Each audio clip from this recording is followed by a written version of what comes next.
You are watching second round coverage of the FCS Championship on ESPN. And here in Nacogdoches, Texas, it is a Lone Star State matchup on tap. Stone Earl and Abilene Christian making the trip to the piney woods of East Texas to square off with Stephen F. Austin, the 7-seed SFA, the 10-seed ACU, both conference champions, and both want to head to the quarterfinals to face either the 2-seed Montana State or Yale.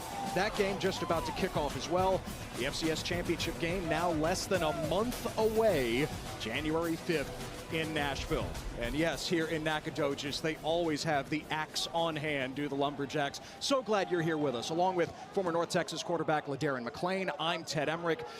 It's not just a second round matchup, it is the second meeting this season between Stephen F. Austin and Abilene Christian. It was 3 months ago to the day that ACU came out on top, and today brings the next chapter in what is a budding rivalry. Yeah, it continues to grow, and if you look at these two teams, they're obviously different teams from the first time they played earlier in the season. So with the stakes now being at the highest, it's going to come down to which team can manage their emotions and execute the game plan. ACU definitely executed last week in the first round against Lamar, and their quarterback Stone Earl certainly did. Hey, he's been fantastic. That was his second consecutive game with 300+ yards passing and an 81% completion rate against Lamar last week. Listen, the stats are off the charts, but what you don't see are the intangibles, his toughness, his leadership. Not only does the offense get in behind him, but this defense rallies behind their QB1. Earl and that ACU offense facing one of the elite defenses in the FCS in Stephen F. Austin. You know, we talked to defensive coordinator Mike Moots. He says, hey, I've got a good group of kids. They want to be great. Well, they're downright elite. And with these types of numbers across the board, it makes it difficult for opposing offenses. On top of that, they've got an offense to match that's 14th in the nation in scoring. SFA said that first meeting against ACU, they underestimated Stone Earl. They said we cannot make that same mistake this time around. ACU will get the ball first because SFA won the toss. They defer to the second half, and off we go on a beautiful day here in East Texas. The return past the 20. Adrian Baltrip, and Abilene Christian will start from near the 25-yard line. With Stone Earl, it really is a full circle moment, LD. He started his career at ACU, played 2 years, then spent 3 years mainly as a backup at the FBS level with North Texas and Marshall. He has returned to ACU, and he's finishing his career on a high note. You know what? All that means to me, Ted, is experience. Even though he's been in some different places, this kid has still played a lot of football, and so that translates to what you have, and it's a very efficient offense. And if you're not careful, this offense can hit you with big plays after big play. They start with Jordan Vaughn on the ground against one of the best run defenses in the FCS, and only a yard because Eli Fields, the defensive tackle, collapsed on top of him. Now, Stone Earl, recap his journey. He started 7 games for ACU back in 2021. Then he wanted to move up to the FBS. A couple of years at North Texas, started 2 games there. He opened last season as the starter at Marshall before he was benched, and returned to Abilene Christian to close out his career.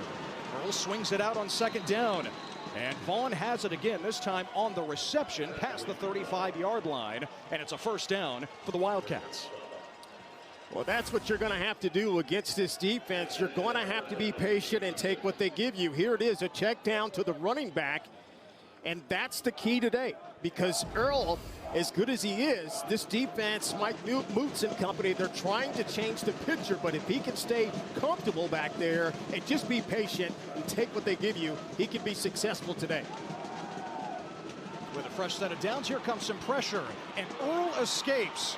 Stone Earl so dangerous, and Earl lost the football at the end. He is ruled down in SFA territory at the 47. Fields makes another tackle, but Stone Earl avoided Aaron Austin in the backfield to rip off that big gain. And here's one of the things that he can hurt a defense, and yeah, he's clearly, you know, down by contact. I think his feet have to be a big player in this game as well, because when the defense plays well, that's the ultimate neutralizer, is a quarterback that is mobile in the pocket.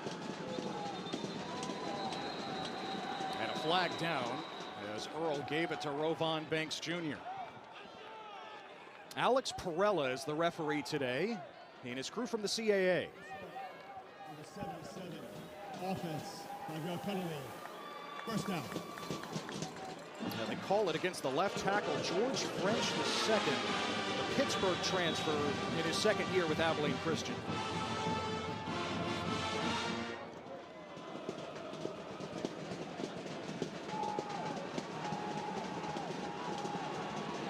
So a 1st and 15 for ACU. And they do give it to Banks, who finds some space on the perimeter. And Banks, such a breakaway threat, one of the fastest players for Abilene Christian, rips one off. Aaron Sears pushed him out near the 40. And this is a nice run. Good blocking outside on the perimeter. And that's what the Wildcats offense wants to do. They want to be able to run those outside zones. And if you can give their running backs, obviously Banks there, if you give them a crease 10, they've got the ability to really hurt this defense. And that's a good way to respond to the penalty to now get them in 2nd and short here. Banks picked up 12. Now the toss to Banks. What a block from Javon Gibson, but Stephen F. Austin rallies well. Gain of only a yard. So a 3rd and 2 upcoming for Abilene Christian, LD. Well, first of all, that's a heck of a job by Jalen Mayo, the cornerback, to come inside and fight that block. And Gibson, that's a tough block for any wide receiver, is to try to stop that inside penetration from the cornerback. And so here we are. They're really the first big 3rd down of the game here. ACU 15th in the nation, converting 3rd downs at a 47% clip this season. Stephen F. Austin 2nd in the nation in 3rd down defense. And ACU converts. Eddie Henry, the tight end. He's not so itty at 250 pounds. Given name Brian, move the sticks. And this is a beautiful play design. Graham Harrell going back to the old days where they have these natural rubs. You see Dallas Dudley there. He's out there to pick the intended defensive player that's covering the tight end. And it's a natural rub, and you pick up the big 3rd down there for a 1st down. You said it, LD, yes. That Graham Harrell is the offensive coordinator for ACU. So a version of the air raid for Abilene Christian. On 1st down, Earl dumps it for J.B. Mitchell II, the 5th-year senior transfer from Eastern Michigan, and a gain of about 5. Harrell, the West Texas legend, going to go into the College Football Hall of Fame. Yeah. Next week in Las Vegas. Keith Patterson hired him. He moved to the air raid last year with Rick Bowie, who's now at Western Kentucky, and he's continued it with Graham Harrell. Well, I know we'll talk about this coaching staff throughout this game, but he's assembled the Avengers, in my opinion, with the elite coaching prowess that's on this ACU sideline, and Graham Harrell certainly one there.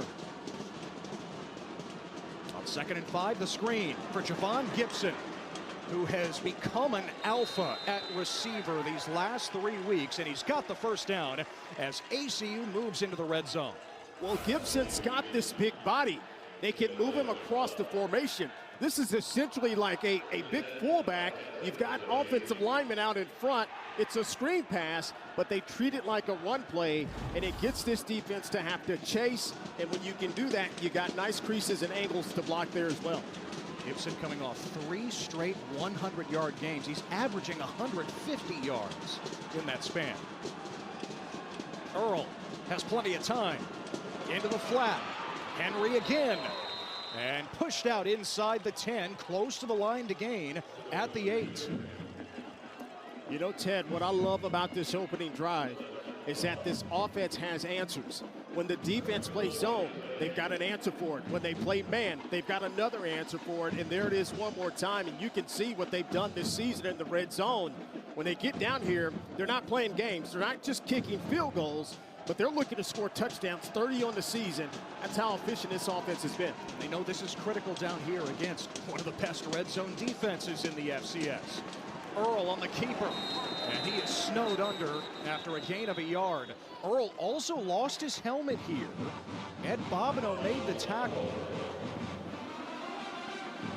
And Earl heads toward the sideline. ACU can keep him in the game if they call a timeout, but Quade Hawkins, the backup quarterback, comes on, LD. Yeah, this is kind of those situations to where you're like, okay, do we need our timeouts? It's early in the game, and more times than not, your backup quarterback may come in and just hand this thing off, and then you can get your starter back in the game at QB. Hawkins in his third year with Abilene Christian, transferring from Troy, and instead he throws it to Jordan Vaughn. And Vaughn is twisted down near the 5-yard line by Jalen Mayo. One of two excellent corners that SFA offers, along with Charles Demings, the NFL prospect. Yeah, that's just one of those safe throws. It's like a long handoff. Just get the quarterback to throw it, the running back out into the flat. But here we are, third down again. And Stone Earl back in the game, of course. This is one of these things where even when the defense plays man, they have these receivers picking each other and crossing, and then somebody has been able to come open every single time down here on this drive. 12th play of this opening drive. 3rd and goal. Earl. It's broken up at the goal line. He wanted J.J. Henry. Michael Patterson III, the nickel corner, got a hand on it, and Abilene Christian will have to settle for 3. Yeah, and I think Patterson was just a touch too early here. He got away with this one, but if they don't call it, you just keep playing. Here it is. He's trying to find the inside path there. And that shot didn't tell you there, but from our point of view, he was probably a beat early as that pass gets there. Former Houston Cougar Patterson breaking it up, and here is Brandon Perez. A chip shot field goal from 22 yards, and he connects. So Abilene Christian does strike first, but Stephen F. Austin bowing its neck at the end of that drive. A 3-0 lead for Keith Patterson's team on the road. Well, 3 months ago to the day in Abilene, Abilene Christian, Stephen F. Austin meeting in non-conference play. Week 2, SFA was up 14-0. ACU responded with 28 unanswered points. Stone Earl with the touchdown run. And then the biggest play of the game, the strip sack. And in the end zone, Kagan Roach recovering it for Abilene Christian for a touchdown. A 28-20 ACU victory. And now here we are in December. These two teams meeting again.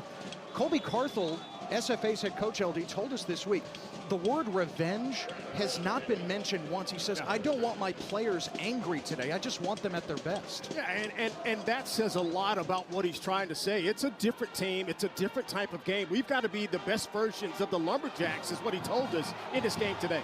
Richard Reese, the former Baylor Bear, on the return for Stephen F. Austin, out to the 25. Sam Vidlac is the quarterback for Stephen F. Austin. He traded the Douglas Firs in the Pacific Northwest. He's from Applegate, Oregon, for the Piney Woods of here in East Texas. Southland Conference Newcomer of the Year last season. Southland Conference Offensive Player of the Year this season. Now, he's got all the intangibles, and we talked about quarterbacks with experience. They just seem to gravitate when they get to the right place with a system that fits, and Vidlac is the same way that we talked about Earl. He's played a lot of football, and his tool set is off the charts. He swings it out to Jarrell Wimbley on first down. It couldn't bring it in. So it's 2nd and 10. And really, the story of that first game, LD, was the 3 turnovers by Vidlac. 1 interception. You saw the fumble in the end zone recovered for a touchdown. He had 2 lost fumbles in that game. Yeah, and when you play these teams that, in my opinion, they're evenly matched, but when you have these rivalry games, you've got to play the cleanest. And typically the team that can play the cleanest, and we'll see it today, will more likely win the game. Vidlac a little off target on that throw. Looking for Blaine Green, and it's 3rd and 10 just like that. Well, this is the one thing that I asked the coaches about being off a week, right? The rust, the timing. You can simulate so much in the week of the practice. You get the rest, you're getting healthy, but it's just the little nuances of playing full speed in a game. And right now, you just may see a little bit of rust from sitting for a week there by Vidlac. Kylan Harris, his top target, motions out of the backfield. On 3rd and 10, Abilene Christian brings the blitz, and Vidlac airmails it over the head of Harris, and SFA goes 3 and out. Yeah, that's always the case. No matter if you have a week off, right? The team that has been playing the week before just has that energy. They just have that little bit of extra juice. And sometimes it takes a series. It may take 2 series. It may take a quarter for the offense to catch up to get back into game speed. But, yeah, that's a 3 and out. And now you've got momentum still riding for the Wildcats here. Aussie Lockie Pozzabon lifts it to Tyson Williams. And a little adventure there, but Williams does bring it in just inside the 30. Well, ACU took up almost the half of the first quarter with their opening drive. And after a 3 and out, the Wildcats have it back. Abilene Christian runs the air raid on offense and calling the plays. One of the best to ever quarterback in that offense. Graham Harrell, of course, the Texas Tech legend. And what a coup for ACU to have him. All of his experience at the Power 4 level as a coordinator. We know what he did as a player in Lubbock at Texas Tech. You know, it's fantastic. And what you don't see, because I'm so close to Texas high school football, arguably one of the best high school quarterbacks in this state to ever play high school football. And I tell you what, his mind of what he knows can pass it on to all these quarterbacks that he's come across, and every system that he's been a part of has been very, very successful. Now, we asked him this week what he learned from his time with the late Mike Leach. He said, keep it simple. Yeah, we run basically 3 run concepts, 3 pass concepts, and just dress it all up, and also keep it fun. I love it. I love it. And that, when you can make it simple for an offense, these guys gravitate to it, and they can execute, and you free them up. And that's the big thing when you get into playoff football, is freeing up your guys to play at a high speed. Earl flings it on first down, and Javon Gibson couldn't quite bring it in. Jalen Mayo providing the coverage. How do you think about the Mike Leach coaching tree, LD? I mean, it has so many branches, and a lot of names on that list played for Leach, let alone coached alongside him. It's phenomenal. This right here is so incredible to look at that. And everywhere you look, those coaches have a high level of success. You know, even Eric Morris, that's close to us, being North Texas. And it's just impressive to see that tree continue to be very, very successful. On second down, here's Jordan Vaughn, the 235-pound running back, rumbling to the 35. So 3rd and 3 on the way for Abilene Christian. That's a really nice tackle there by Cameron Riddick. That's the sophomore safety coming up and making a play. And we talked to Coach Moose. He said he's got to be the eraser. I think he didn't make that play. I think that's going to be a nice, easy first down for Jordan Vaughn as he's trying to turn the corner.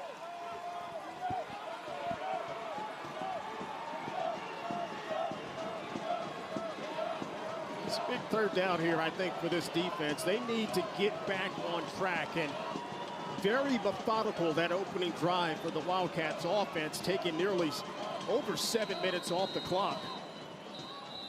SFA showing a blitz here and a flag down with the play clock running down. Offense. It's a delay of game. Penalty. 3rd down. Wow. Yeah, you don't see that happen too often there. It looks like they had plenty of time to get set up at the offensive line, but there's a little bit of miscommunication there, getting the play in, and these guys get to the line of scrimmage. I mean, it's a very different conversation, isn't it now, LD, from 3rd and 3 to 3rd and 8? Well, you got to go back to those middle pages of your playbook now, whereas before you had the first page and you could just pick anything that you wanted. Here, this has got to be one of your best 3rd and plus 7-8 yards here. Free rusher up the middle, and Earl can't connect with Gibson. Jalen Mayo tracking him, and it's 4th down. Yeah, that's exactly what you're talking about, Ted. It's different for the defense, too, because now this defense can send guys, and they can overrun the blocking, and they didn't sack him, but the pressure was certainly there to make that pass off the mark. What did Colby Carthel, Stephen F. Austin's head coach, tell us this week? We have to limit the damage that Stone Earl does. We have to contain him as much as possible. And they did on that drive. Hugo Nash, also an Aussie. They are everywhere. The position of punter across college football. And Kylan Harris with the fair catch for Stephen F. Austin. Timeout. Lumberjacks have the ball back, down 3-0 in the FCS playoffs.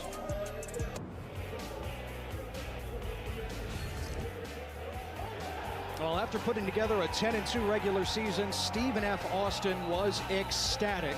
They knew that they were in the FCS playoffs. They earned the automatic bid by winning the Southland Conference. But to see a top 8 seed and the first round bye that comes with it, that is why they were so fired up. LD, they felt like they were disrespected by the pollsters all season in the FCS, but they were ultimately rewarded. Yeah, and it gave them a week to recover. That's what Coach Carthel told us. And not only that, they got time to spend with their families. And I think that spells a lot. Now, you just got to get to game speed. And we saw that on that opening drive. Sometimes it takes a little bit longer than others to see if they can get back on track offensively here. It's a 10-game win streak for Stephen F. Austin, the third longest streak in the FCS. Jarrell Wimbley picking his way forward for about 10 yards.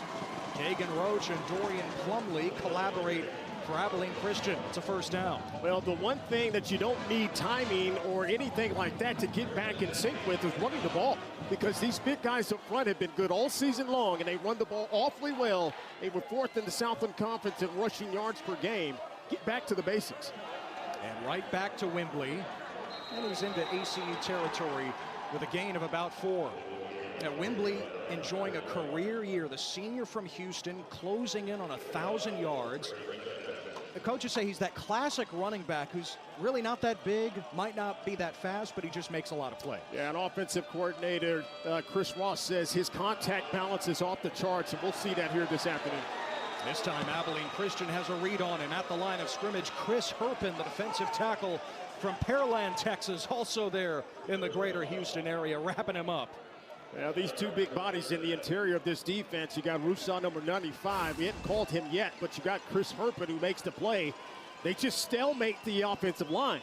You don't necessarily have to be in the backfield, but if you can hold your ground, that's a great job there defensively by Herpin. Now 3rd and 7, blitz up the middle, pass is tipped at the line of scrimmage, incomplete. Zion Fonua delivering the hit on Vidlac, and that play never had a chance. I thought Fonua was outstanding last week against Lamar. He had 9 individual tackles and a half tackle for loss last week as well. Here he is. He comes in untouched. And that's a missed assignment there in pass protection. You can never have one of these next level defensive linebackers come free and have a clean shot on your QB. And Fonua became a starter mid-season when Abilene Christian changed their scheme. It has really allowed this defense to level up here in the latter half. Tyson Williams, the fair catch near the 10-yard line for Abilene Christian. Well, the FCS playoffs continue with the quarterfinals next Friday and Saturday on ABC, ESPN, and of course right here on ESPN Plus. For more information, visit NCAA.com, the home for all NCAA championships. Abilene Christian trying to reach the quarterfinals in the FCS for the first time ever. It's their 13th year in Division I. Stephen F. Austin hasn't been to the quarterfinals since 2009, so plenty at stake here today.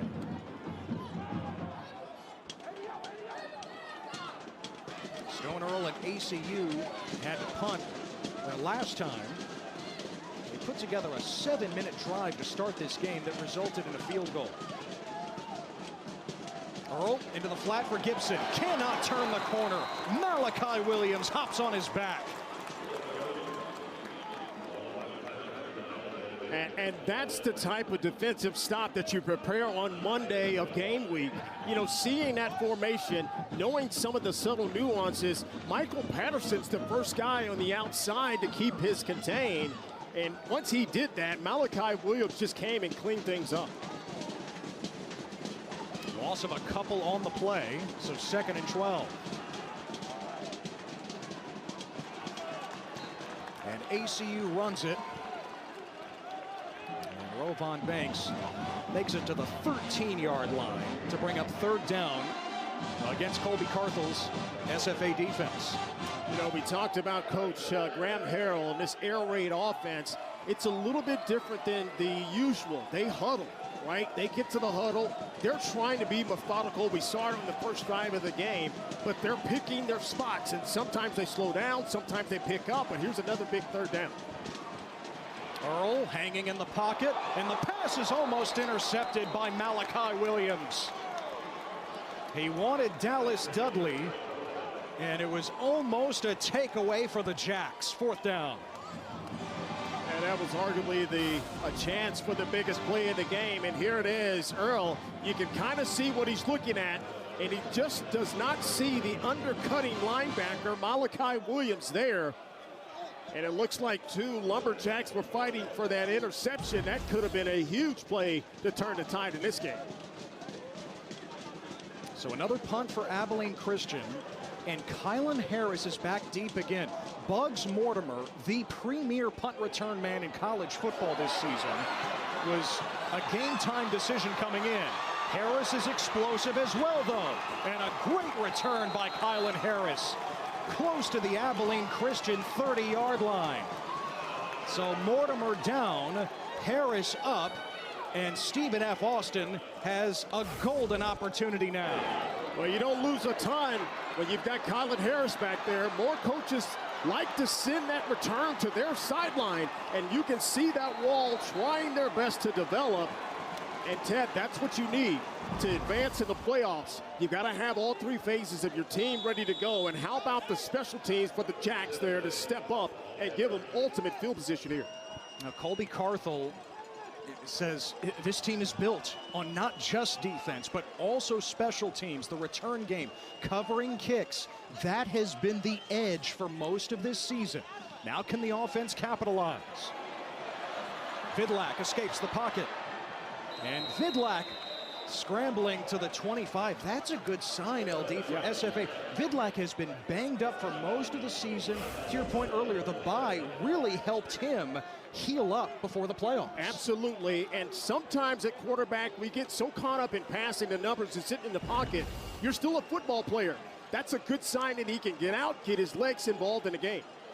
Now the counter with Jarrell Wembley. And Wembley pushing close to the line to gain at the 20. Stood up by Will Schaefer, but he picks up 5. You know, I've always felt like when you play quarterback, the entire team is looking upon you for some kind of spark, especially when the game is tight. You really haven't moved the ball much on offense. And that little run play by Vidlak, the play before, that could be the thing that gets him into the flow of the game. It's not necessarily taking a hit or completing a pass. It's the little bitty subtle runs in a game like that. Vidlak keeps it down the seam. A catch and a touchdown for Gerard Ademo. His first career touchdown, and what a time for it.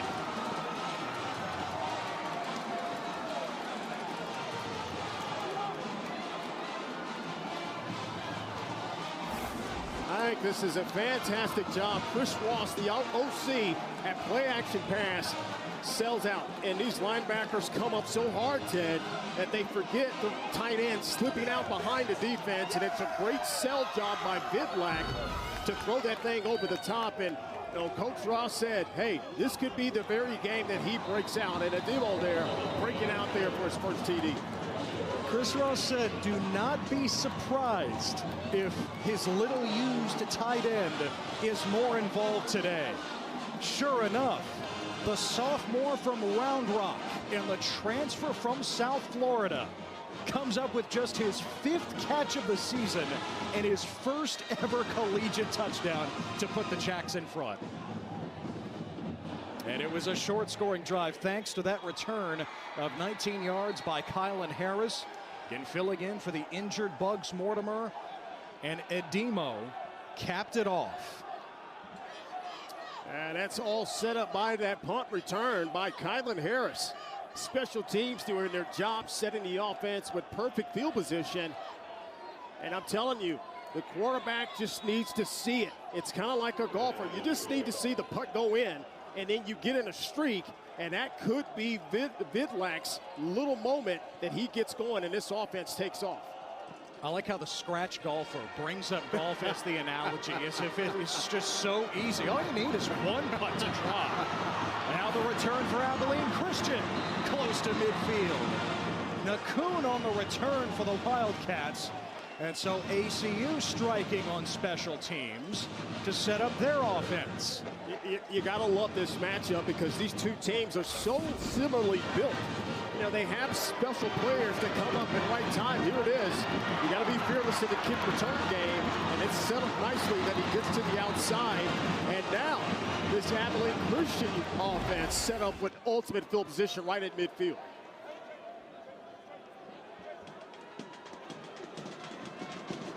ACU stalled on their last couple of drives after opening with that field goal. And they begin from their own 49. Vaughn pushed back in the backfield. Aaron Austin, the first one to hit him. It's a loss of 3. And now this defense starting to play downhill. And that's what they've done the entire season. You know, we talked about how elite this defense is. Here it is. The Wildcats love to run that outside zone, but you can see at the point of contact, a lot of Jack's defenders out there setting the edge, making a play in the backfield. We asked Mike Moots, Stephen F. Austin's defensive coordinator, hey, of all these defensive stats like TFLs and sacks and third down and rush defense, what do you care about the most? He says, I don't care about any of them.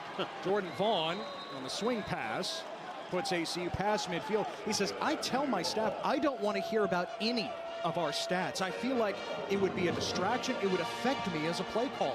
I don't know about you, Ted. I don't think I've ever heard that from a defensive offense, any coach, to say that, because stats are the mark, right? Stats are kind of your mid-season grade of how you're performing throughout the year. But I thought it was actually impressive that he said that, because that just means to me that we're attention to detail and we're playing the game on the field week to week.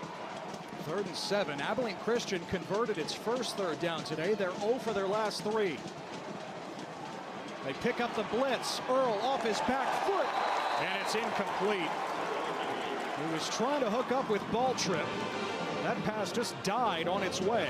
Michael Patterson had the coverage. But now you're seeing this defense starting to harass the quarterback. And early in the game, Earl, he had plenty of time on that first drive to pick his receivers apart. But look at the pressure here. You're going to see Kai Thomas. You're going to see Zero. He flashes right there. And anytime you can get the quarterback off his mark and get him moving, that's a good sign for this Jacks defense. Nash on to punt again for Abilene Christian. And Harris has it go over his head. Can ACU pin Stephen F. Austin deep? And they do. Inside the 5. Excellent coverage downfield. And Stephen F. Austin has to start from its 3-yard line. That's a fantastic job there, special teams. All these little plays add up in the course of the game, and you need things like this to turn that field position back the other way. Here it is, good hustle, good coverage. And sets your defense up with a chance here to defend their end. Well, the opposite of a short field this time around for SFA. They started at the Abilene Christian 30 last time. Now from their own 3. And Wembley is cut down after a gain of a yard on the final play of the first quarter.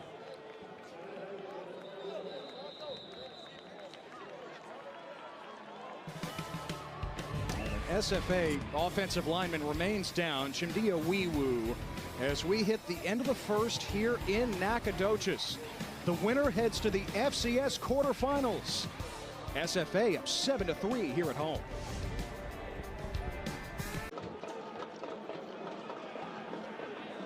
Well, Bugs Mortimer can only watch today for Stephen F. Austin. He is the preeminent punt return man at every level of college football this year. Nobody has more punt returns for scores this season than Mortimer, the transfer from Western Michigan. In fact, he brought one back in week 2 against Abilene Christian in the final minute. Down 2 scores, Mortimer bringing it back 52 yards for one of his 4 touchdowns this season.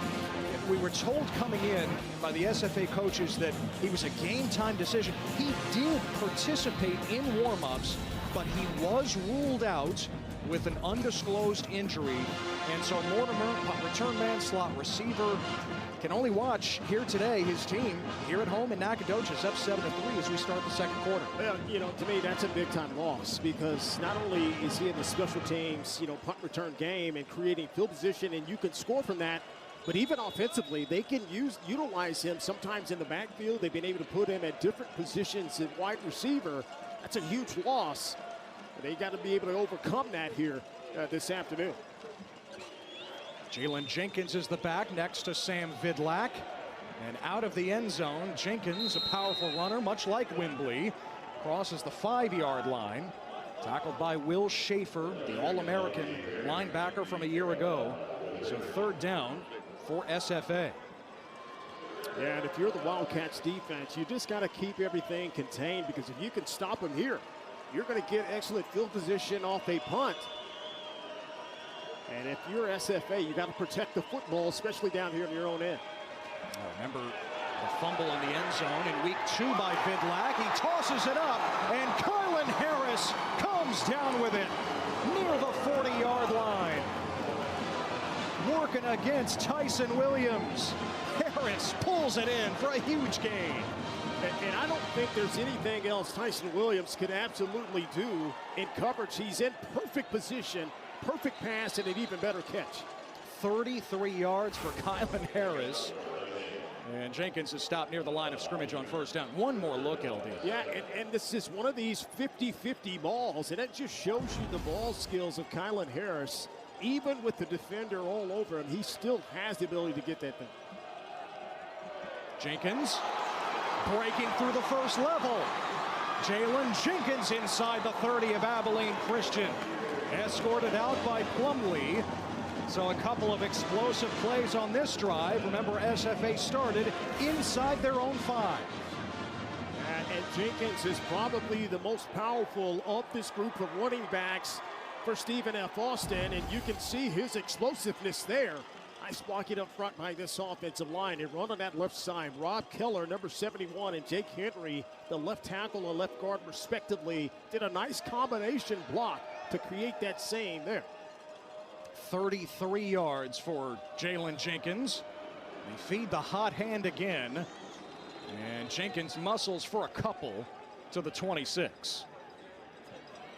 Yeah, and even with this offense not having much success on first down, they've been able to overcome that on second and third, and that's a testament to this offense and the way they can kind of rally behind one another. And it's good play calling again by Chris Ross again. Now Jenkins' huge game in the regular season finale against Northwestern State. 113 yards and 3 touchdowns. Vidlac taking a shot. Did he hang on? He did! It's a touchdown! Derek Bowler! Bowler had 2 touchdowns in the regular season finale. He's got 1 in the postseason. And Stephen F. Austin leads by 2 scores. You know, these receivers for Stephen F. Austin, they're big-bodied receivers. And so they play with physicality, and you can win these 50-50 matchups. You just throw it up. And these receivers are making outstanding plays one-on-one. Tell you what, that's a great job there by Vidlac to recognize the change of the pitcher at the snap. He sees a different look, but finds the matchup, Ted, and just gives his guy a chance to make the play. Hey, when you want to advance in the playoffs, sometimes you just got to draw something in the sand and say, hey, guys, I need you to make a play. And right there, Bowler going up, making the play.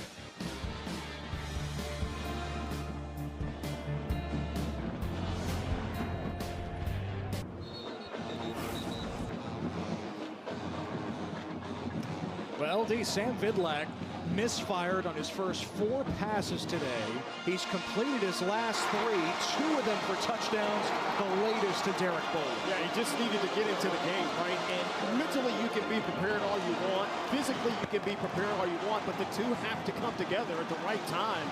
And sometimes quarterbacks can get right on the first snap and do it. Some players may take a hit. But in this case, Vidlak, that run, I think, opened up his game. And this offense hasn't looked back since that one play. Stephen F. Austin in the FCS playoffs for the first time in 4 years. And here hosting a playoff game for the first time since 2010. Now up 2 scores on Abilene Christian. Of course, that was certainly the case in the meeting in week 2. Adrian ball trip on the return for Abilene Christian out across the 30. Remember, 3 months ago, it was a 14-0 Stephen F. Austin lead before Abilene Christian piled up 28 unanswered. And now the Wildcats are looking for a similar answer today. Oh, yeah, make no mistake about it. Abilene Christian is not going to flinch in this game. They have been there. And you can look at the offense this year for 95-plus yard scoring drives. But for the Wildcats, this is all had for them. You know, you can go back to even to the UIW game to where they trailed and scored 29 unanswered points in that game in the third quarter, and that was labeled the best quarter of football in ACU history. And so this team does not flinch and look for their best punches here. Rovon Banks sheds 1 tackle, and he crawls back close to the line of scrimmage. He'll end up losing a yard. Eli Fields made the first hit. Victor Edusuyi finished him off, and it's 2nd and 11. Well, now this offensive line has got to try to win back the trenches. There's just too much penetration. Eli Fields, the first defensive player. The Southland Conference second team all defensive player up front. You have got to block the head of the snake inside on that defense. Earl sends it out, incomplete. Intended for Dudley, and Charles Demings, one of the top NFL draft prospects in the FCS, made sure that had no chance. Well, that is the one place as a quarterback you don't want to throw late, and you don't want to throw it inside because, number one, to your point, Ted, arguably one of the best defensive backs certainly in the country, and that's dangerous there if you want to play on that outside. Demings was invited to the Senior Bowl this week. 3rd and 11. ACU has gone 3 and out their last 3 possessions. Earl escapes, and Stone Earl is slammed at the 35. He needed the 40-yard line. Malachi Williams and Tim Muhammad bringing the lumber for the Lumberjacks. And that's such an outstanding job by this defense. They show a pressure look, but at the snap of the ball, they bail out, so they're only rushing 4. So they're playing coverage, but this is what they want to do. If the quarterback gets outside of the pocket, we've got to rally to the football, and at time you saw multiple purple jerseys rallying to make that stop. So 4 consecutive 3 and outs for Abilene Christian. And Nash's punt, fair caught by Harris near the 35.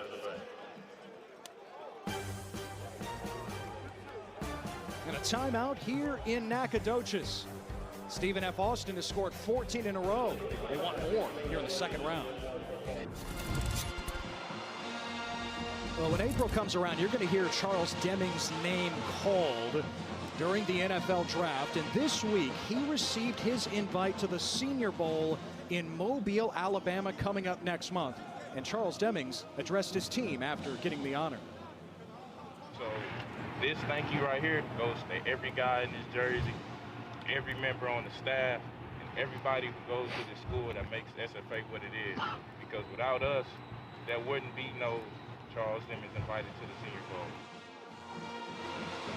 One of the very best corners in all of college football at all levels.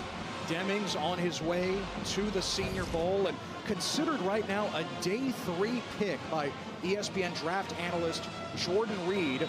Maybe a 5th round, 6th round. Of course, you go through the draft process and he could improve that stamp. Absolutely, and I just think he has all the things to check the box. He's got great size. He's 6'1", 190 pounds. The NFL loves big quarterbacks that are athletic and run. I think this young man has exceptional character, and that's going to carry him a long, long way. On first down, Sam Vidlak rips it into Blaine Green for the first down to midfield. Demings came up with the stop to help SFA get the ball back, and now the Jack's on the move again. You're just seeing a different quarterback. He settled nicely into the game and seeing the field. That's a great route there by Green to show himself across the middle of the field. 22 yards. Now it might be a free play with a flag down. Another deep shot, and this one is incomplete from Vidlak. Yeah, that's a great job by the center and quarterback to be on the same page to keep this thing going. Offside, number 8, defense. 5-yard penalty, first down. Yeah, you're always licking your chops, Ted. When you're back there and you see that defensive lineman jump off, you're licking your chops saying, hey, we can get a big one here. And even if you throw an INT, it's all good. We'll take the yards instead. And now this offense, again, setting themselves a little bit ahead of the chains here. Now Richard Reese, the Baylor transfer. A first down to the 38, considered the fastest player on the team. And a fresh set of downs for Sam Vidlak in the offense. LD, you said it early, it's like it took him a little time to shake off a bit of rust coming out of the bye, and boy has he. And here's his first incompletion since that 0-for-4 start, as he was trying to connect with Blaine Green. That's one there. He kind of short-armed that. Didn't step all the way in to that throw, and they've got guys running open now. And this defense of the Wildcats has been really good in coverage. And now it's time to tighten down the screws because this defense has got to figure out a way to slow them down.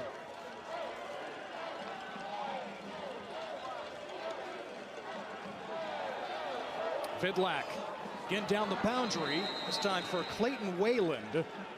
And Noah Mangum had the coverage. So it sets up 3rd and 10 for Stephen F. Austin. Yeah, it looked like Clayton Wayland was thinking go route the entire time when the quarterback was thinking back shoulder. And that's where you've really got to practice that ad nauseum, the quarterback and receiver being on the same page with that.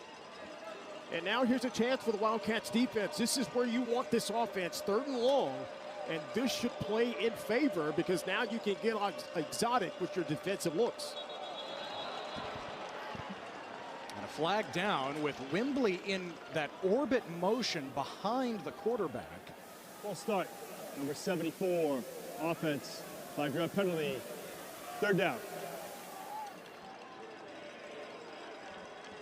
It's on Giovanni Allegria, who is in the game, because remember, Chimdia Wiwu, the right tackle, was shaken up on that final play of the first quarter.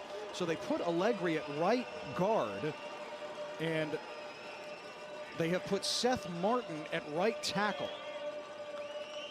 3rd and 15. Underneath, and Wembley is dragged down. It's Will Schaefer, former Arizona State Sun Devil. He has been a difference maker since he stepped foot on campus at ACU last year. Yeah, and this is one of the better linebackers in the nation, a Buck Buchanan award finalist a year ago, at least on the list a year ago, and you don't make 100+ tackles in a season for nothing, and that play right there shows you that how talented this young man can be. But it really feels like a stop that Abilene Christian desperately needed. Yeah, they absolutely needed that, just from the psychological standpoint, just to take a breath and give your offense a chance. Punt by Pazabon, hangs up at the 5. Kind of like your 9-iron, right, LD? Sometimes. At the 5. Long field ahead for Abilene Christian here in the 2nd round of the FCS playoffs.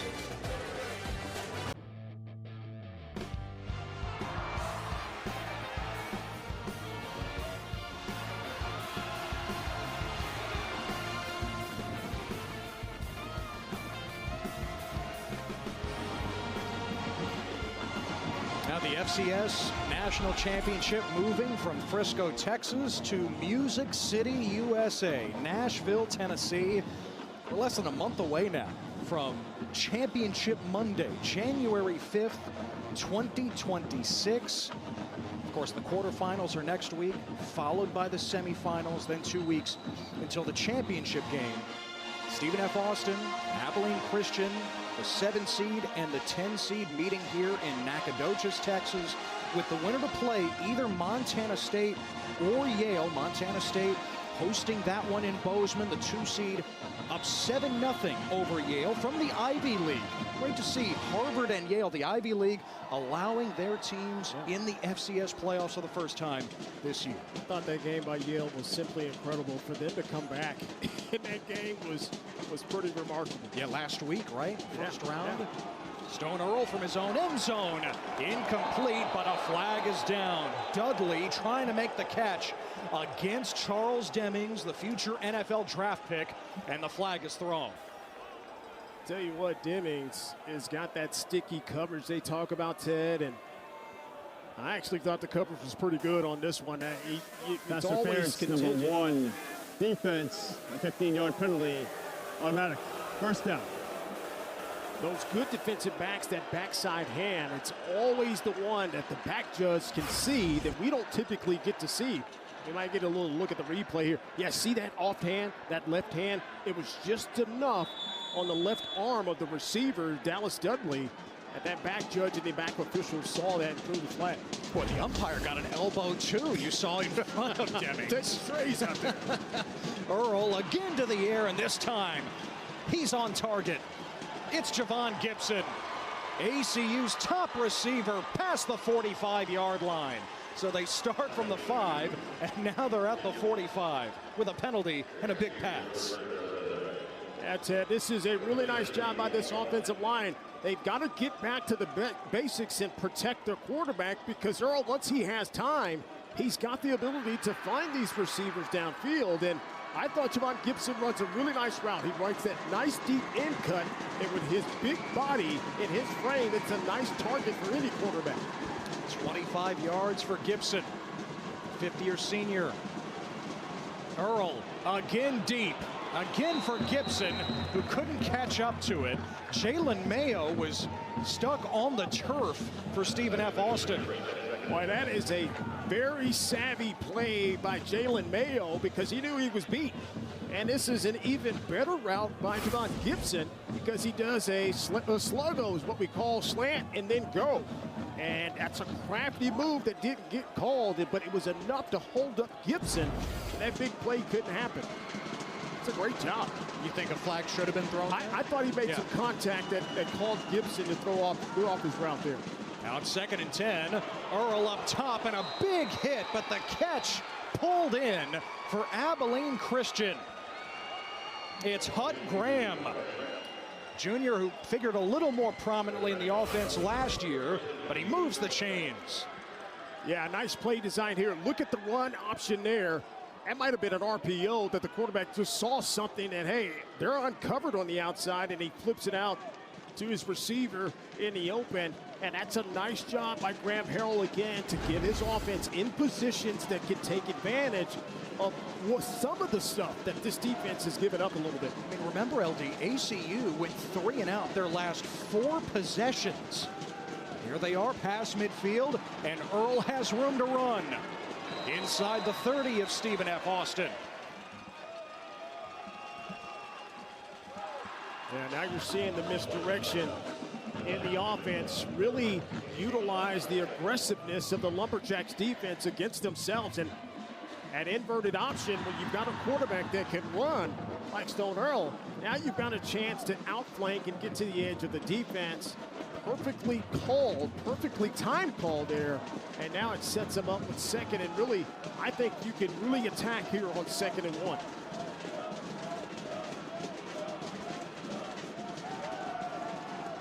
Earl again to the air. Pocket crumbles. And the throw is caught by Gibson. He got a foot down. Wow. Inside the 20. Lanky target at 6'4". And he beat Jalen Mayo to put Abilene Christian in the red zone. And when you have a receiver that's 6'4", Ted, all you got to do is throw it in a window that nobody else can get to. That's fantastic. That's great camera work, guys, to get the foot. That's all you needed, and the body control. Fantastic play there. Coaches say that Javon Gibson here in the last month has adopted the mindset that he is the best player on the field. Earl looking his way again, and it's broken up. Mayo got a piece of it. Well, I love the fact that the Wildcats are challenging these two bookend corners. These cornerbacks, in my opinion, are very elite. We talked about Demings, right? But Jalen Mayo is no slouch. This kid is getting Sunday looks as well, and he's going to be a big-time player, can be a big-time player at the next level, but they are challenging these two defensive backs, and I think that is the best thing they can do because that's going to open up everything more likely in the middle of this defense as well. On 2nd and 10, the draw for Earl, and he's pulled down from behind. Kai Thomas, the 6th-year senior from Elkhart, just 60 miles west of here. It's 3rd down.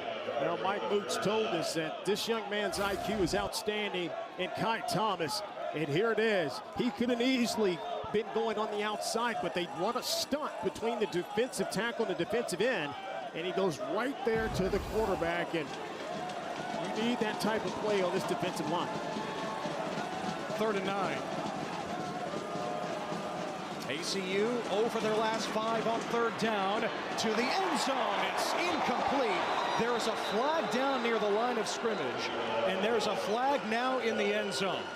J.J. Henry was the intended target. Yeah, this is going to be the double whammy against the Lumberjacks. They're going to get encroachment on defense in a neutral zone, and then you're going to get pass interference by Michael Patterson.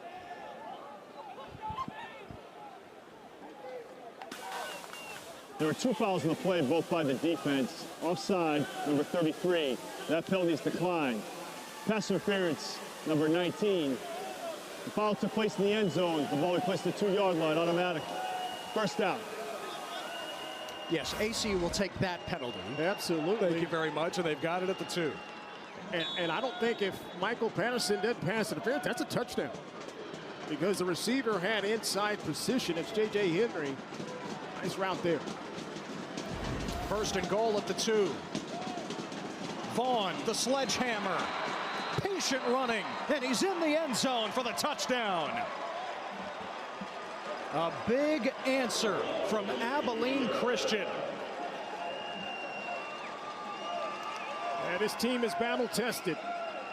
And I'm telling you, they will not go quietly. And it's all about the pillars at ACU, the character, the discipline, and more importantly, the toughness. And they showed you toughness on this drive. And then they show you some toughness pushing this thing in the end zone there by Banks. Or excuse me, by Vaughn. Breaking arm tackles on his way in. And Brandon Perez makes it a 4-point game. Abilene Christian showed no life offensively. Those 4 drives in a row, they went 3 and out LD. Remember, they started with the field goal, but they're a 95-yard touchdown drive to cut it to a 1-score deficit. Yeah, and it wasn't easy, and sometimes you just need a little spark. And I thought when they were backed up on their own end, they got a couple of conversions, and then the big play across the middle to Gibson. That kind of set the offense back on track, and then they got the misdirection going, Ted. They got the quarterback run game involved, and then they hit a couple of plays downfield, and next thing you know, they're knocking on the door with Jordan Vaughn in the end zone. That's a big-time response from a battle-tested team. Well, we mentioned that the championship game is in Nashville. We mentioned the date, January 5th, 2026. Keith Patterson, Abilene Christian's head coach, has brought up that date non-stop this season. He has pictures of Vanderbilt Stadium all around the facility to motivate his team.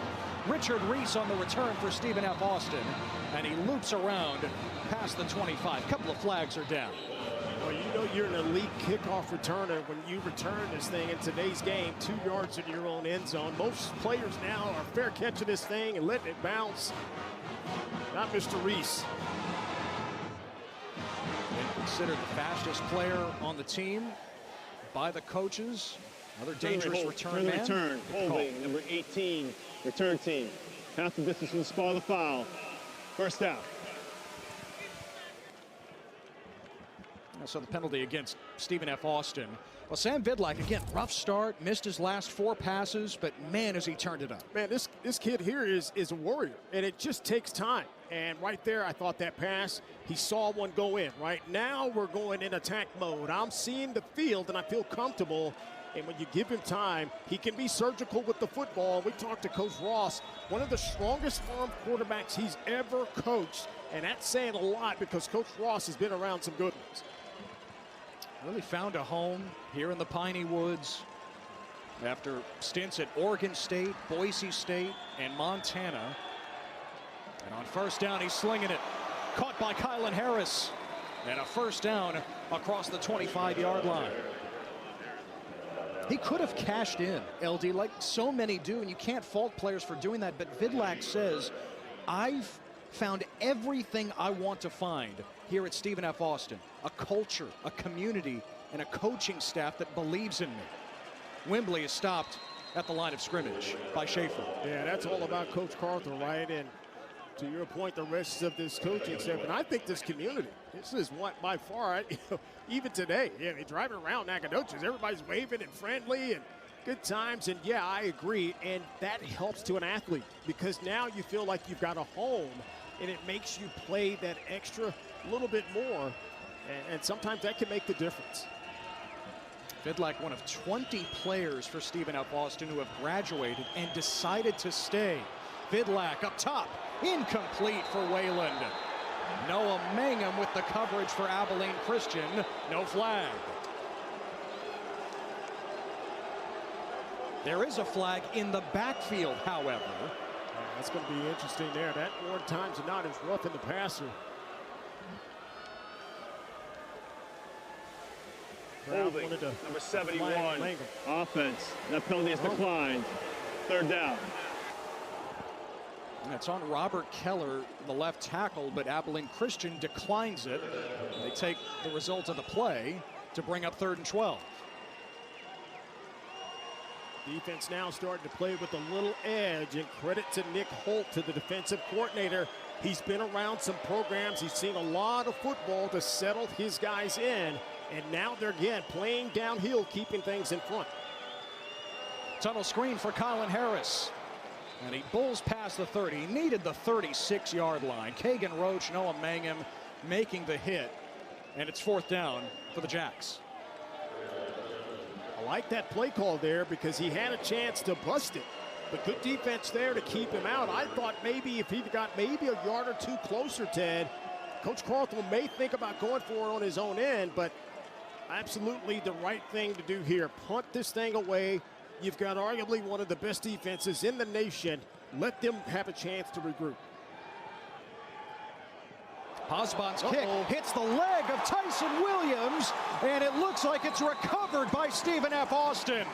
Now there is a flag down as well there at the 30-yard line. Was there kick-catch interference? That's the question.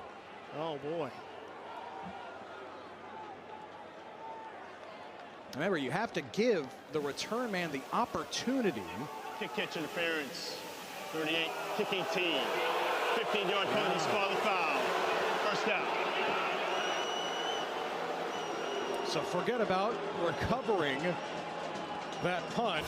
Abilene Christian has it here late in the half with great field position. He clearly signals the fair catch, and yeah, there it is. And I've seen that go either way, right? You know, the player didn't make contact. He tried his best to get out of the way. But you have to give him that room that is defined directly in front of the shoulders. Yeah. And the Jack there on special teams is right in front of him. Even though he tries to slide out of the way, you can see why the flag was thrown. Yeah. Even if he wasn't bumped. So a first down at the 45 for Abilene Christian. And the toss to Jordan Vaughn. Cutting it back to midfield. Gain of 5. Abilene Christian opened this game with a drive that lasted about half of the first quarter. It ended with 3 points.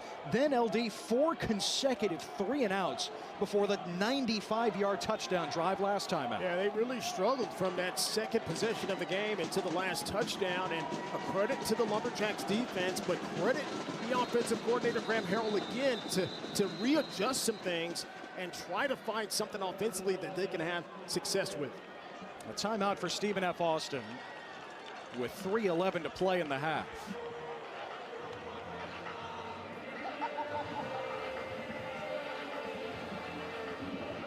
Well, we've seen Kai Thomas wreak havoc a little bit here today, like he has all season long, for Stephen F. Austin up front, first team all Southland Conference defensive end.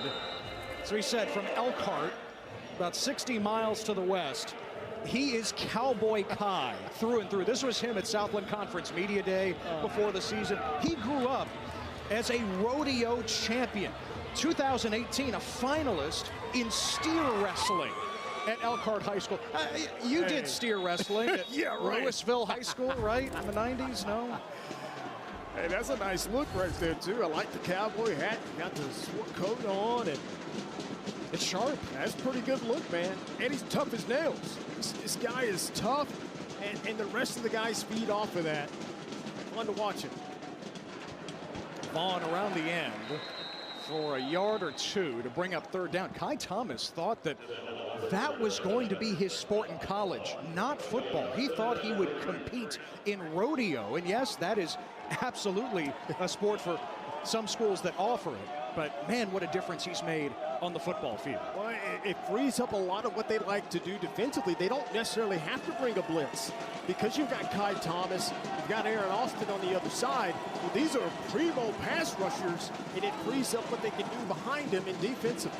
Thomas not on the field right now. 3rd and 3. Earl completes it to Gibson inside the 30 of Stephen F. Austin, working against Cameron Reddick. A first down for the Wildcats. And Ted, this is outstanding anticipation by Earl because he throws his receiver open. Gibson's not even looking for this pass, but the ball, as soon as Gibson whips his head around, almost beats him up, and he has to defend himself with the ball hitting him in the chest. But that's a big play, throwing it in the hole, and now this offense starting to find ways of moving the ball. And we hit the 2-minute timeout here in the second round of the FCS playoffs. Abilene Christian was down 14-3. They're trying to take the lead before half. Will be in the 12-team playoff in the FBS. Of course, we have 24 teams in the FCS playoffs, down to 16 with the second round this weekend. And out of the 2-minute timeout, Stephen F. Austin up 14-10 over Abilene Christian, which is driving. And coming up here at the half, it has been a season of change and adversity for FCS power South Dakota State. How the Jacks have dealt with tragedy this season, plus highlights and stats from the first half here at Homer Bryce Stadium. Ted Emmerich, LaDarren McClain, our entire crew. The winner of this one heads to the FCS Quarter Finals to play either Montana State or Yale. Bobcats up 7-0 at the half in that game in Bozeman. Earl into the flat for Eddie Henry, his tight end. And Henry spinning to the 20-yard line against Charles Demings. So ACU LD is threatening here after that cold spell in the middle of this first half. And this play here is a little bit of what we saw in that first drive. They had misdirection going one way and the receivers going inside, and then they slip Henry into the flat to where nobody's home, and that simplifies the game, but it also is attacking the defense where they're weakest when you've got motion and action going the other way. Second down and a yard. Vaughn hit behind the line, and he is pulled down by Xavier Potts, the senior defensive tackle from Missouri City in the greater Houston area. Loss of a couple. Yeah, this is just a great job of fighting through the bodies of the offensive line at ACU and then locating the ball carrier. That's a big stop because now you've got a 3rd and 4. That probably could have been a lot less than that, but this is a big down here for this defense again. ACU is within field goal range here. 3rd and 4. So pressure look by this defense, single high safety. And they run it with Vaughn, who finds an alley all the way to the end zone for his second touchdown. Abilene Christian seizes the lead.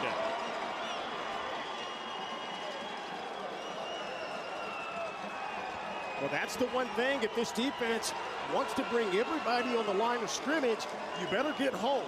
And you better make the tackle because there's nobody else in the backfield except one safety, and it's one-on-one with the running back.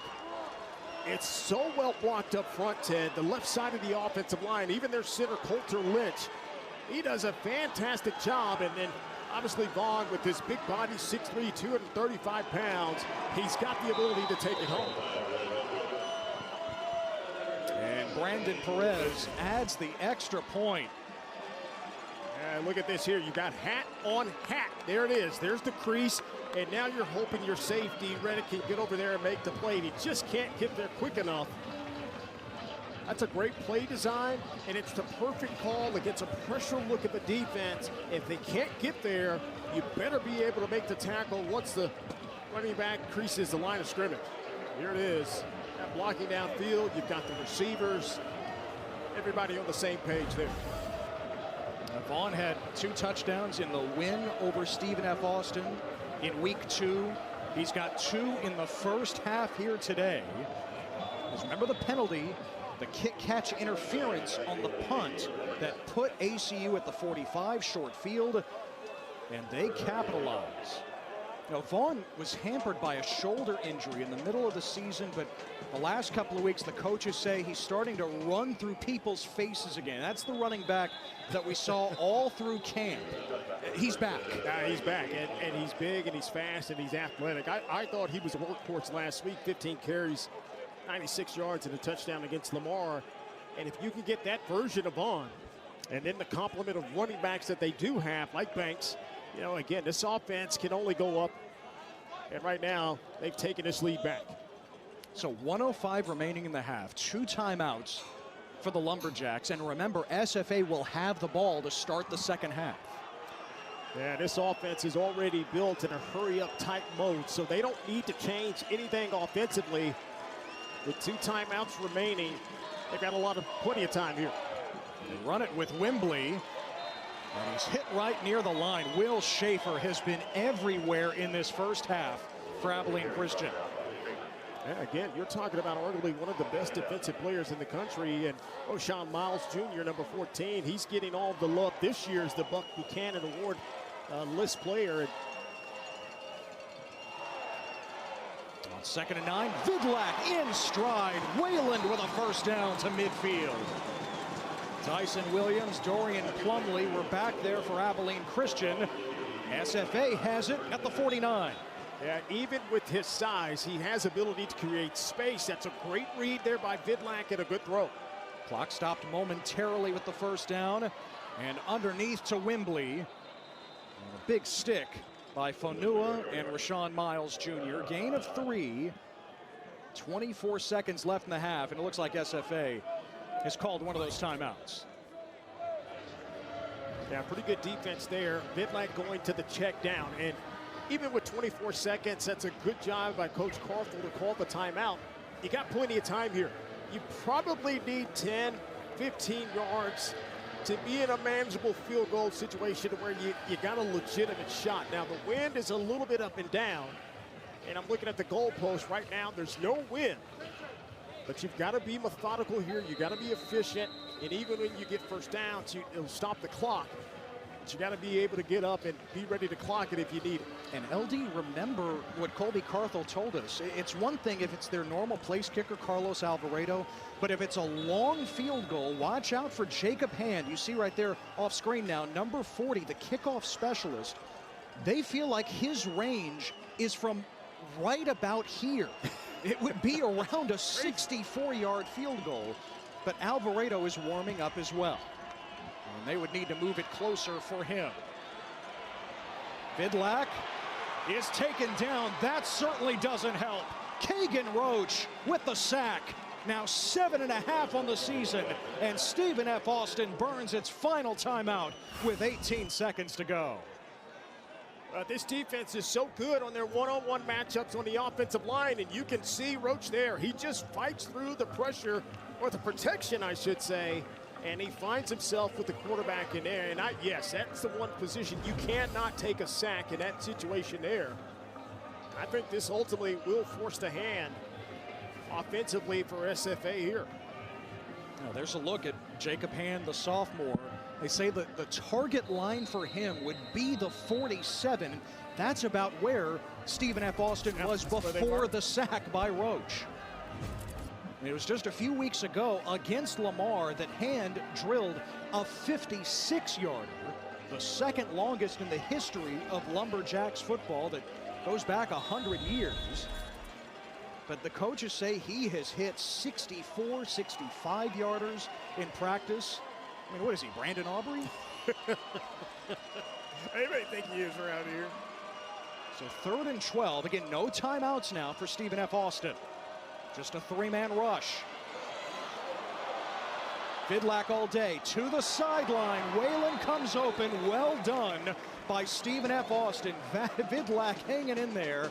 And this is a much better position with 10 seconds to go. Yeah, you're absolutely right. That's a great job by Vidlac to scan the field, but even more, this offensive line doing a great job protecting, allowing that play to develop here. Try to attack the boundary again. ACU brings more pressure this time, and a quick throw to Kylan Harris, stepping out at the 30. Clock stopped at 7 seconds. And now the field goal unit with Jacob Hand comes onto the field. From here, it appears it'll be a 48-yard attempt. That's a little bit outside the range of their usual place kicker, Carlos Alvarado. Hand the bigger leg. This is well within his range.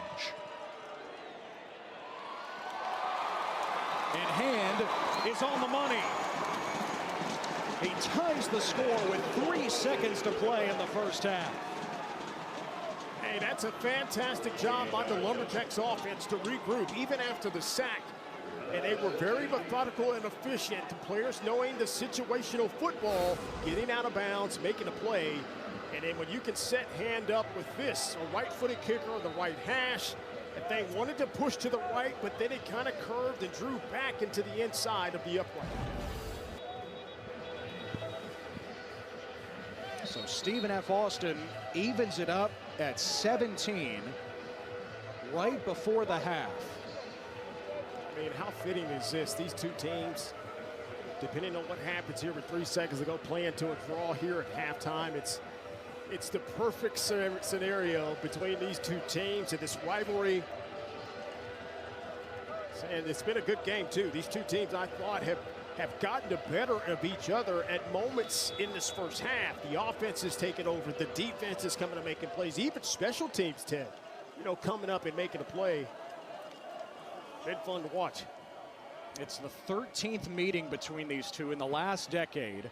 8 of those games decided by 1 score. No surprise, we're still tied here. One of the upbacks takes it for Abilene Christian. Cut down to close out the half. Nathan Jones there for Abilene Christian. So SFA ties it up right before halftime, and the Lumberjacks will have the ball to start the second half. But through one half, all square at 17 with a spot in the FCS Quarter Finals at stake.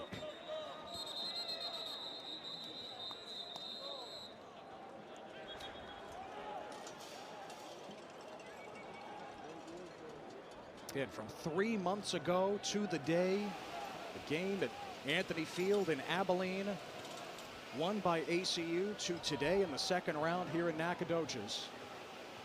The rivalry continues, and Alex Perella, our referee, holding things up here. Band's ready to come out onto the field. SFA is almost all the way to their locker room. Yeah. Abilene Christian, though, still on their sideline. Okay. Okay. After all, it is the end of the first. That's what we thought. That's what we thought. Tied at 17 at the half. The winner to play either Montana State or Yale in the quarterfinals next week. And if Montana State wins, of course, as the #2 seed, they would host in Bozeman next week. Well, we welcome in from the field Colby Carthel, Stephen F. Austin's head coach. Colby, Ted Emmerich, LaDarren McClain upstairs. Your biggest takeaway from this first half would be what? We've got to play cleaner. I think our effort's good, but didn't play real clean starting out offensively. Defensively, penalties are killing us. We've got, 2 PIs and a kick-catch interference. I don't know that I agreed with that one, but, just giving them extending plays, extending drives on stuff like that is a self-inflicted wound. We got to get cleaned up. Hey, Coach Carthel, LD here. Hey, what do you think about, how your team is settled in after being off a week? It looks like it took them just a little bit. It looks like they've settled in pretty nicely here in this first half in all phases, in my opinion. Yeah, I think we were ready to play. I mean, obviously, you go 3 and out your first series. Let's point to something, but we just didn't execute. These guys are ready to play. They're chomping, foaming at the bit, and excited to be out there. We're playing a really good team, and Abilene Christian has a lot to do with when we don't score, we don't move the ball. I mean, it's the second round of the playoffs. We're playing December 6th, so 2 really good teams playing at each other. Yeah, what else would you expect? Colby, thanks for the time. All the best. You bet. Axum Jackson. Now, Colby Carthel, see on his shirt, East Texas tough. That is the mantra for SFA. You better be East Texas tough if you're going to win the Southland and have a chance to host a playoff game like today. Tied at 17. Coming up, we send you to Matt Schick in the studio. A trip to the FCS quarterfinals at stake here in the piney woods of East Texas, Nacogdoches at Homer Bryce Stadium. Stephen F. Austin, Abilene Christian, tied at 17 as we start the second half. Ted Emmerich, LaDarren McClain, our entire crew. SFA was up 14-3 early in the second quarter. Abilene Christian scored a couple of touchdowns to take the lead. SFA tied it up with a field goal late in the first half. So Stephen F. Austin will have the ball at the 25 to start the third quarter. We check out the stats, LD. Abilene Christian, check out the time of possession. It's like they've had the ball the entire first half.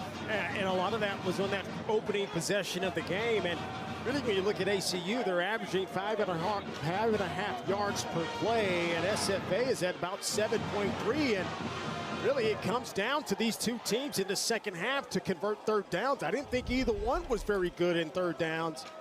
And it might dictate and may predict the outcome of this game.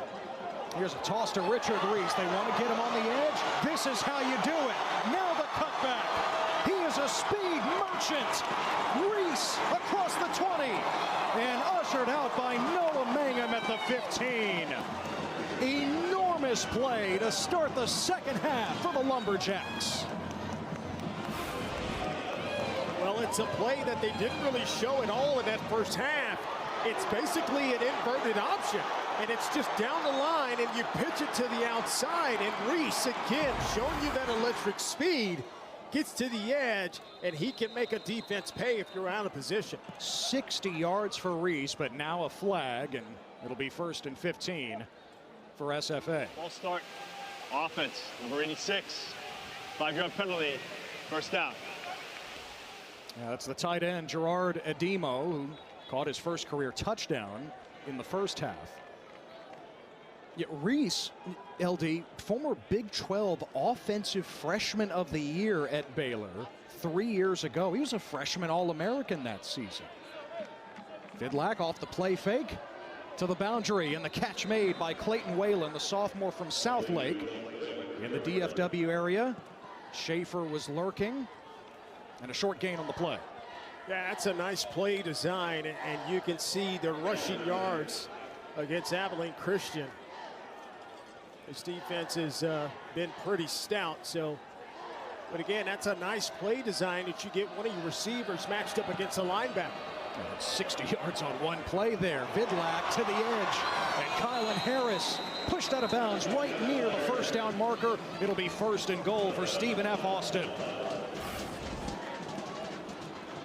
Yeah, here it is again. I love the fact that they're moving the pocket, giving Vidlac a chance with an open look. And there it is, the receiver right in front of him, and he gets rid of it. And Harris certainly makes the play there. And here it is, 1st and goal. This offense knocking on the door. And LD, here is what SFA calls their GATA package with Gavin Rutherford, the backup quarterback. He's not behind center. Wembley, the running back, takes the direct snap, and he beats ACU to the corner for the touchdown. All the shifting, then the running by Wembley. Stephen F. Austin takes the lead.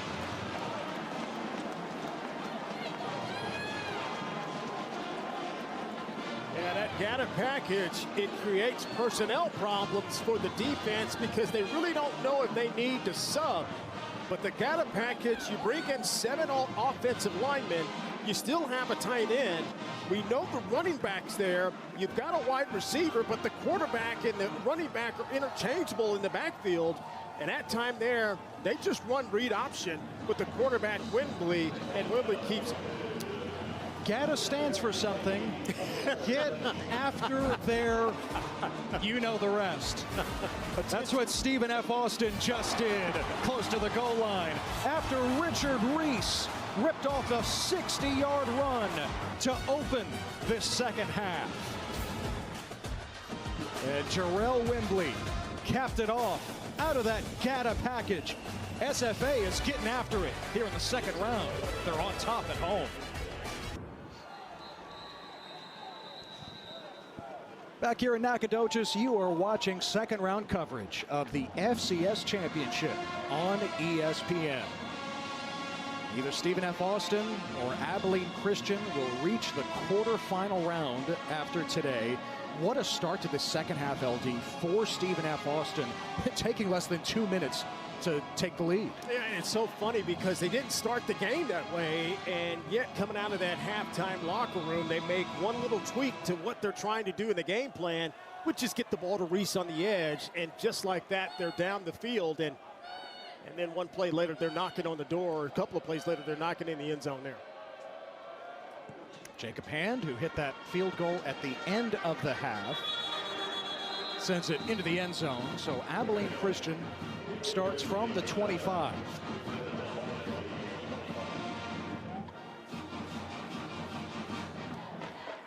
Again, the winner of this one heads to the quarters to play either the 2-seed Montana State or Yale. That game also right now on ESPN Plus, and that'll be either Friday or Saturday next week.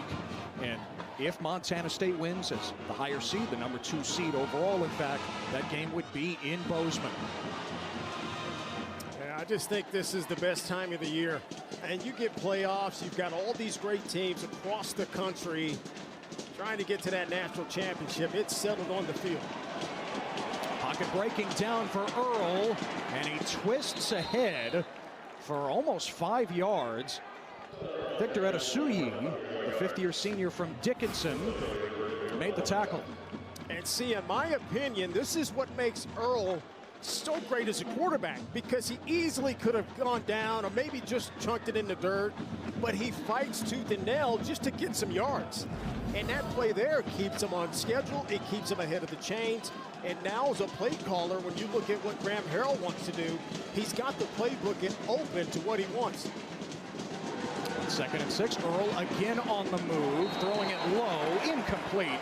Intended for Gibson. Jalen Mayo with the coverage. So 3rd down. And listen, Colby Carthel, SFA's head coach, told us this week, I see Stone Earl as the Johnny Football of the FCS. He is so dangerous outside the pocket. He did. I mean, you rarely hear that about an opposing coach talk about the other team's quarterback, but Carthel was very adamant about that this guy, and you know, he's recruited him enough, that this guy is that type of player that makes everything on one team go. Got to keep him under control for sure. Wildcats need 6 on 3rd down, and they pick it up with ball trip. A 1st down across the 35. Malachi Williams tripped him up. Yeah, and that kind of play there was designed if they were bringing pressure. These are man routes, but the defense bails out and they play zone, and that's why you have that receiver wide open underneath. And that's a great read there by Earl, and the offensive line one more time, Ted, doing a great job in protection. Ball trip from Silsby, about 100 miles outside of Nacogdoches, in motion. And here is Vaughn. Jordan Vaughn to the perimeter for 9 yards. That play right there is the 21st century version of a toss sweep. It's basically getting your big, fast running back outflanked on the offensive line and the defense. You just throw him a screen pass, and then he's got an alley with these receivers blocking downfield. And now these defensive backs got to make a business decision to come up and tackle a big body right there in Jordan Vaughn. It listed at 235, and that might not be enough. I know. On the roster. He's built like a man, I'm telling you. Second and short. Rovon Banks spelling Vaughn, and Banks a shoestring tackle away from a touchdown. Michael Patterson III clips him down at the 42. And that's the inside zone. This is what this offense, bread and butter. Right there, you see the push, and these running backs are taught to ride that seam until you get a little bit of crack, and then you get upfield. Earl on first down. Again on the move. Trying to fit it in, and it's incomplete. Intended for ball trip. Jaden Southard, finalist for the Buck Buchanan Award, which goes to the FCS Defensive Player of the Year, was in coverage.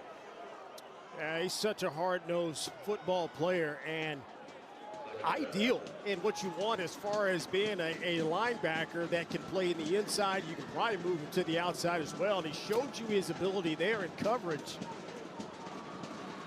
And LD Southard was originally committed to Abilene Christian coming out of high school. That was before Keith Patterson became the head coach. Once that happened, Southard decided SFA was a better fit. On second down, Earl scrambling. And Stone Earl to the sticks. A first down to the 30-yard line. He is so difficult to handle once he breaks contain. You know, those off-script plays, I think the best quarterbacks in the nation, they turn these into opportunities. And if you don't make that play, and you can see the defense there, Reddick on a safety blitz, you don't get home. This turns into a big play the other way. And you can quantify that as an explosive, in my opinion, because you've got a quarterback that is taking advantage of a defensive breakdown. First down at the Stephen F. Austin 30.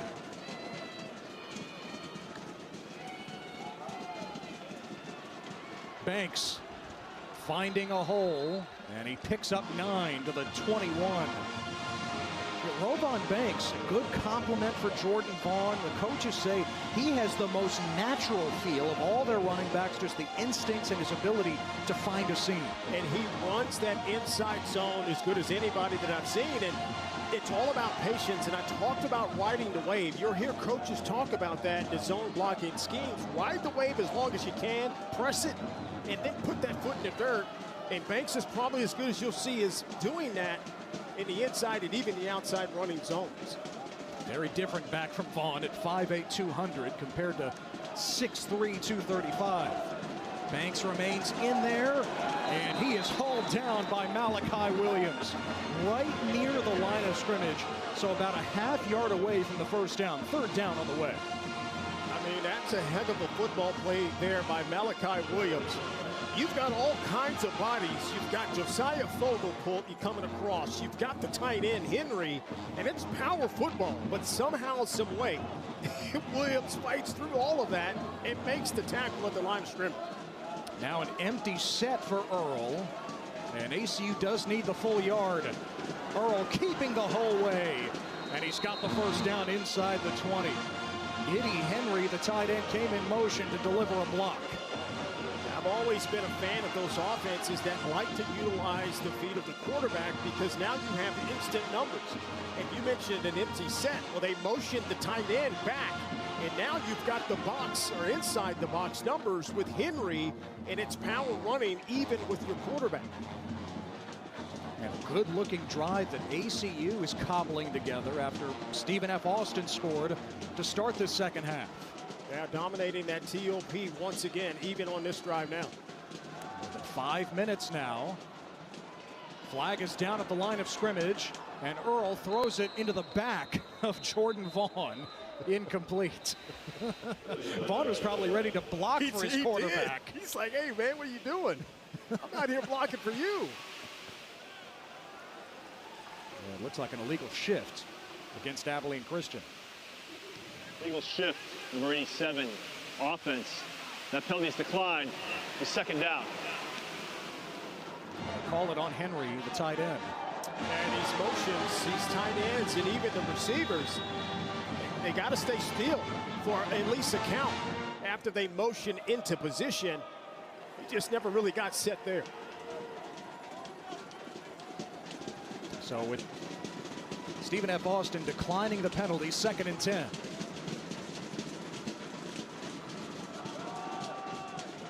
And Banks slipped, trying to cut it back. He picks up about a yard, and it looked like it could have gone for a lot more. Oh, man. I think he saw what I saw and what you probably seen.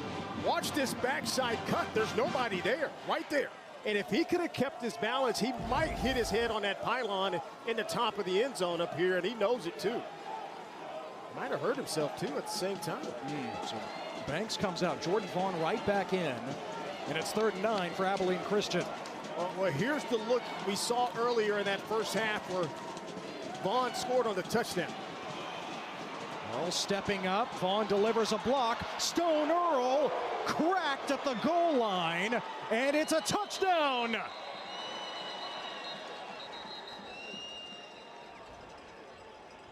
And a Stephen F. Austin defender, Michael Patterson III, remains down after that collision. Lost his helmet.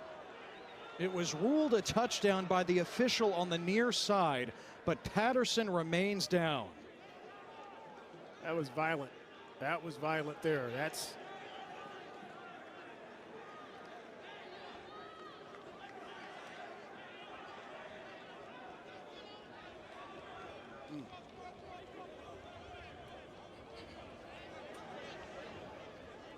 We will step aside, concerned for Michael Patterson III, trying to prevent the touchdown by Stone Earl.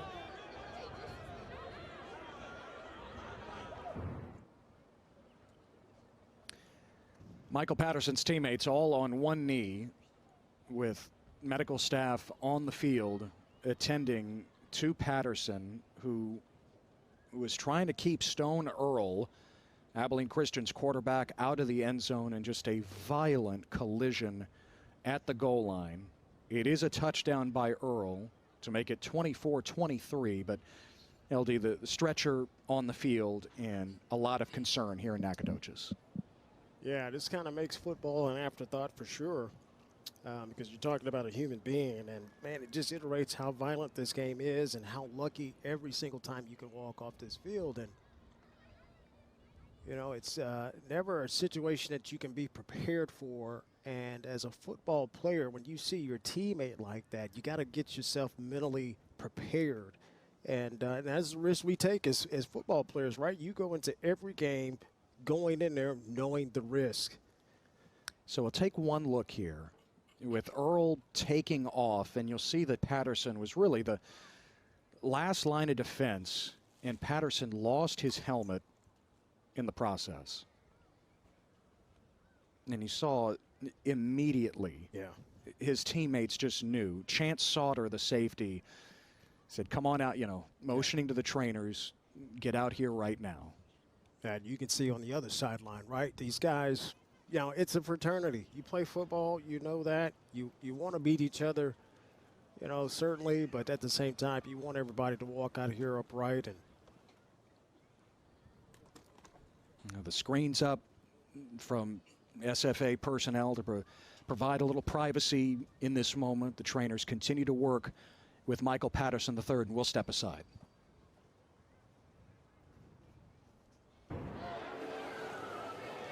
Stephen F. Austin, defensive back Michael Patterson III, was loaded onto the stretcher during this last timeout.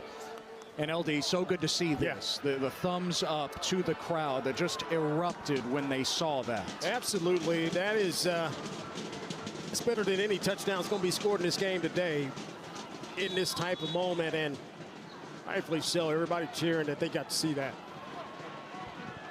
It was a touchdown by Stone Earl. Now Brandon Perez looking to tie the score yet again.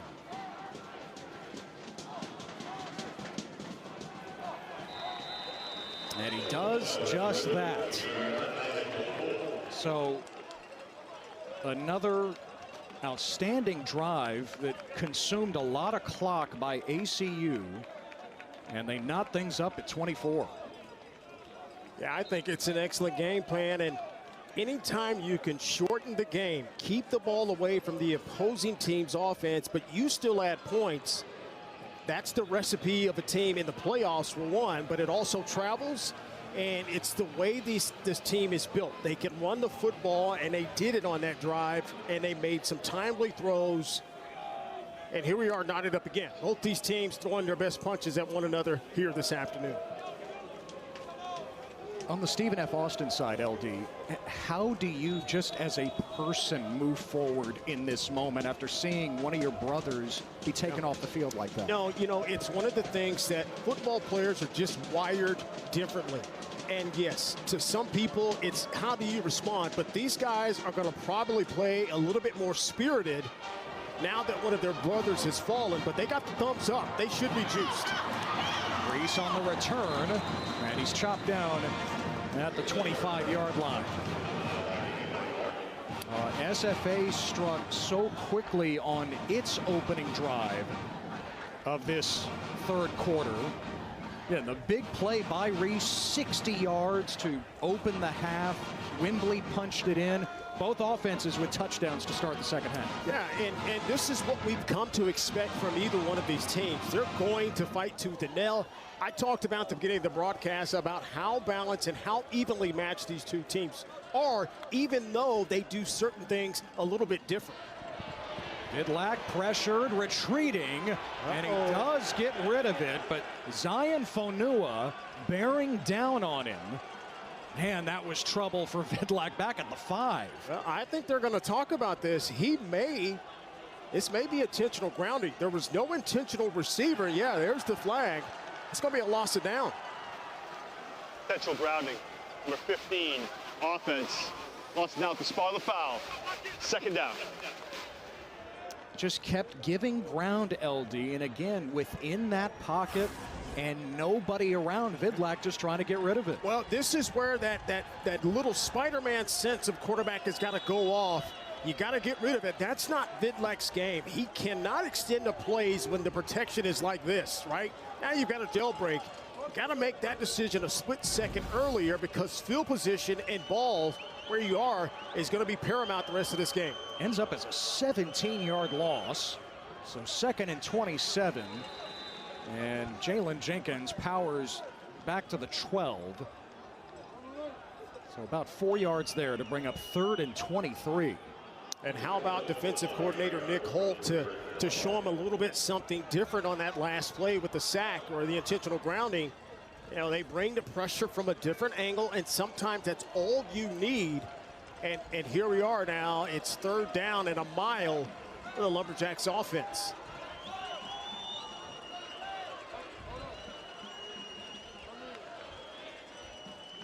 Just a 3-man rush. Vidlac throws it short. And a quick tackle on Derek Bowler.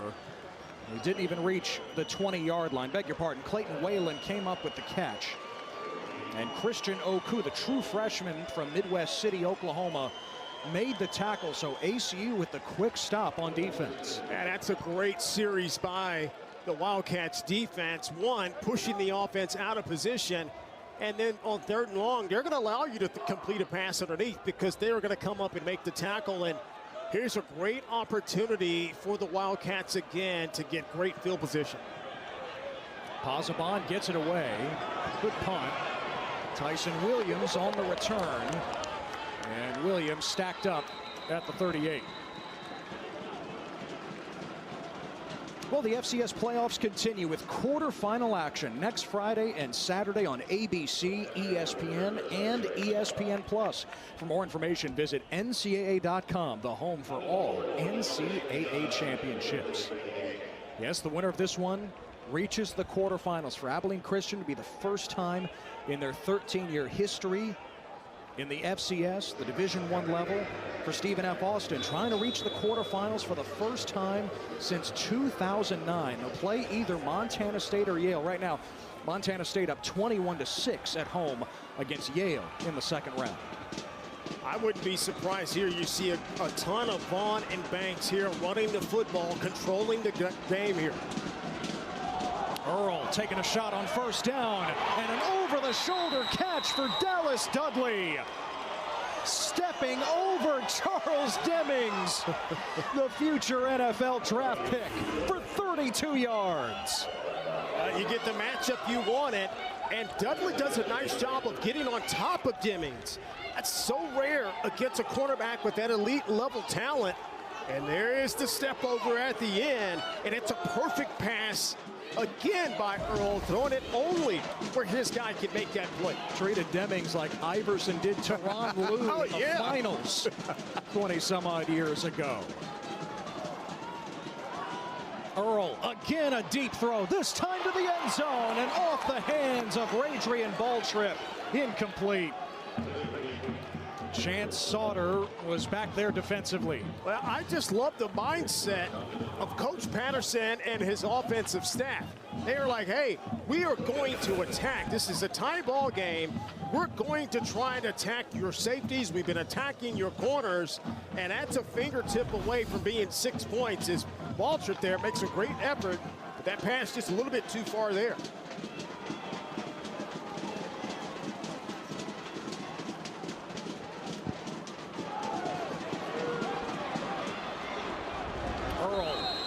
Carries it inside the 30 to the 27 to bring up third and a little bit more manageable.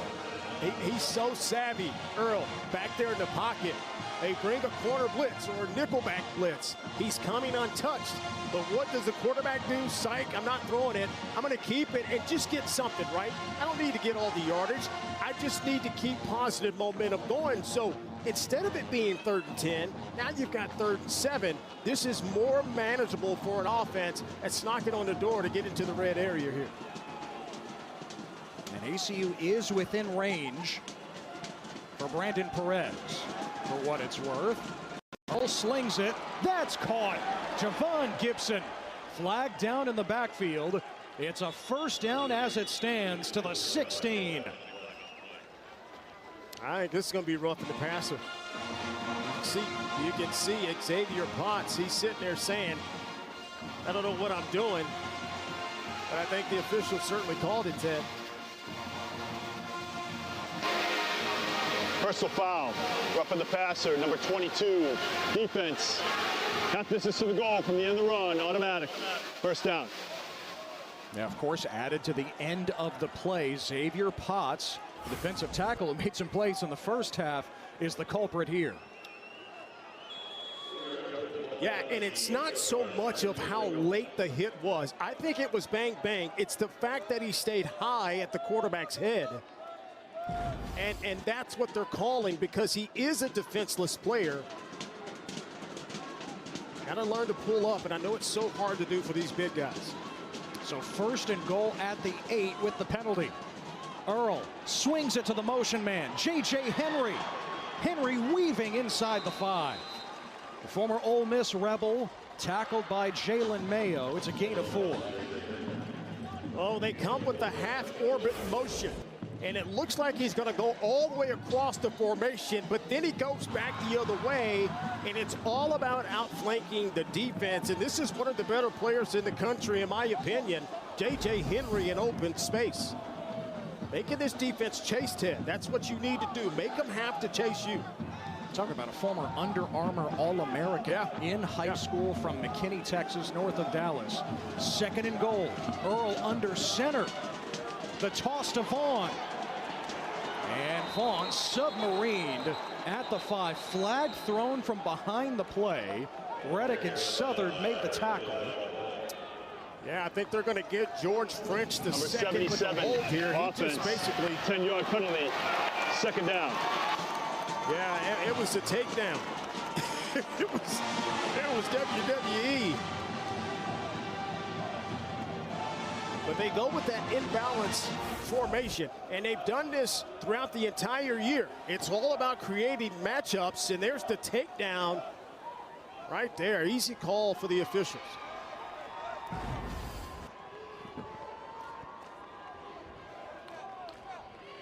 Stephen F. Austin far more penalized here today, but this backs up Abilene Christian. Trying to reclaim the lead here late in the third quarter. And it's 2nd and goal from the 14.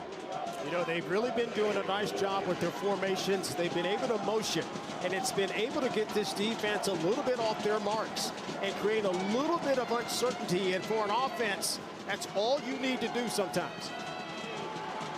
Earl to the end zone. It's incomplete. Intended for Dudley, who wanted a flag. Battling Demings.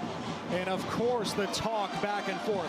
What did you expect after Dallas Dudley stepped over him earlier on the drive? I think you might get peak performance Demings here for the rest of this game. And I actually thought Earl might come off of that and throw the corner out at the top to J.J. Henry. He's the inside receiver. No safety help. And he had all that football field to the top to go. And it looks like Earl wanted to challenge Demings again. Now 3rd and goal. Demings and Dudley at the bottom of your screen. Earl on the rollout, looking that way. And he short arms it, incomplete. Heavy pressure from behind Stone Earl. And it's 4th down. Lawote Jerkin was chasing after Earl. And it's a great job by Mike Moots to do something different. You saw the protection break down because everybody's standing up on defense at the line of scrimmage. You don't know who's coming. And at the snap of the ball, it's a free run to the quarterback, and they force the incompletion. So here's Perez from 31. Hit from 22 on the opening drive of the game. And Perez puts Abilene Christian back in front. But it's got to feel like a win for Stephen F. Austin, their defense, when Abilene Christian had it inside the 5. I would say so too. And that penalty, you know, the hold there by George French, that was the big moment, I thought, that put him behind the 8 ball, and it put him outside the 15-yard line. And for this defense to rise up and come up and make a play and only, give up 3 points, I think that's a huge win.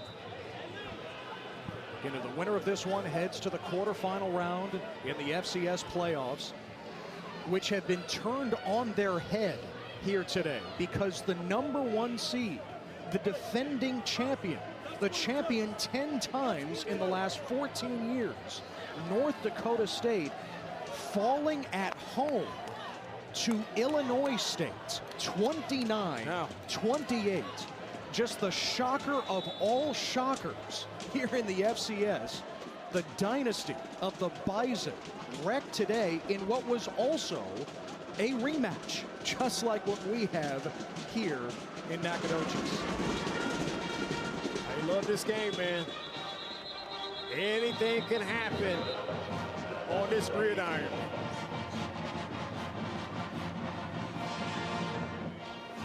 I mean, it truly is wide open in the FCS now.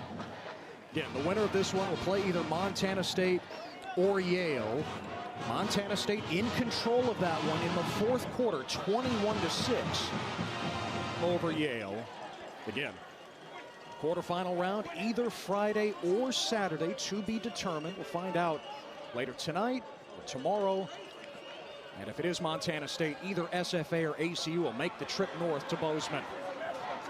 Vidlac flips it out to Kylan Harris, his top receiver, on 1st down. And a gain past the 30-yard line, about 9 yards. And that's one of the rare times I felt like they made the Wildcats have to defend every blade of grass. They stretched them out wide. Good 1st down play call there. Because now it's 2nd and short. You got this defense a little bit on their heels. And this is where you can take your shot if you like it.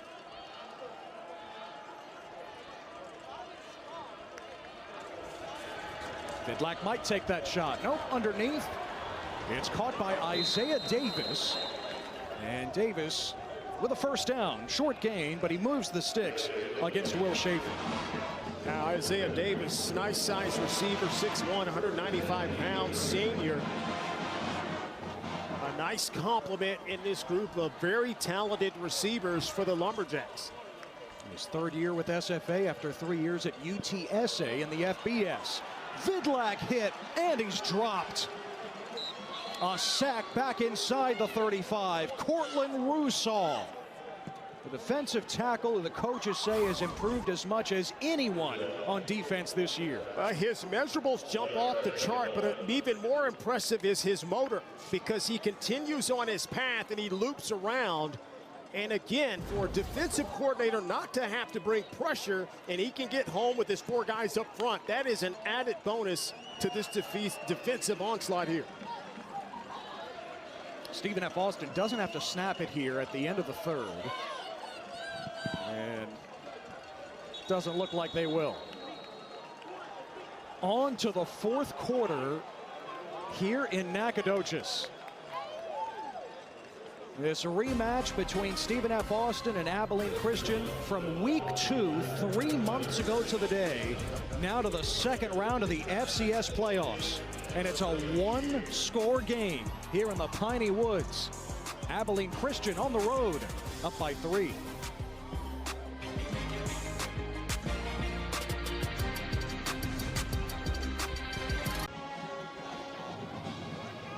Oh, if the FCS playoffs were a snow globe, Illinois State just grabbed it and shook it up with a 29-28 upset victory in the Fargo Dome over the defending champion North Dakota State Bison, the #1 seed this year.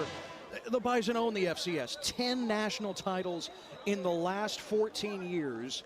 And in what was a rematch from the regular season, Illinois State, 22.5-point underdogs, winning with a touchdown pass from Tommy Rittenhouse in the final minute here today. We're in Nacogdoches. Yes, it is all about Axum Jacks here at Stephen F. Austin. SFA trying to reach the quarterfinals for the first time since 2009. And we start the fourth quarter with Abilene Christian, the #10 seed, up 27-24. This is a rematch as well from the regular season. Ted Emmerich, LaDarren McClain, our entire crew. SFA has it 2nd and 11 as we start the fourth. ACU won that first meeting 3 months ago in Abilene. Sam Vidlak fires to Kylan Harris. That connection has paid dividends all day and all season. A first down across midfield. Now that's vintage Sam Vidlak. Here it is, RPO, sees a better look with the pass and just gives this guy a chance to make a play. It wasn't a perfect pass, Ted, but the pass is there to where Kylan Harris can make that play. That's a big-time offensive play to convert there for the Jacks.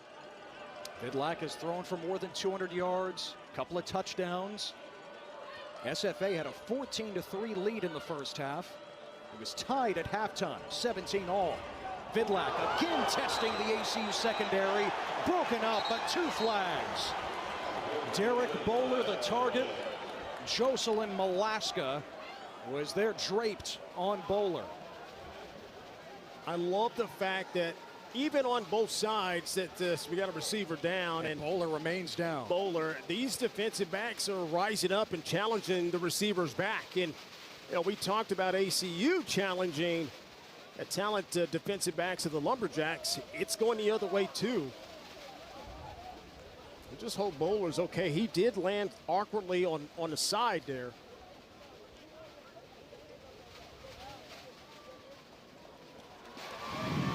Pass interference, #5, defense, a 15-yard penalty, an automatic first down.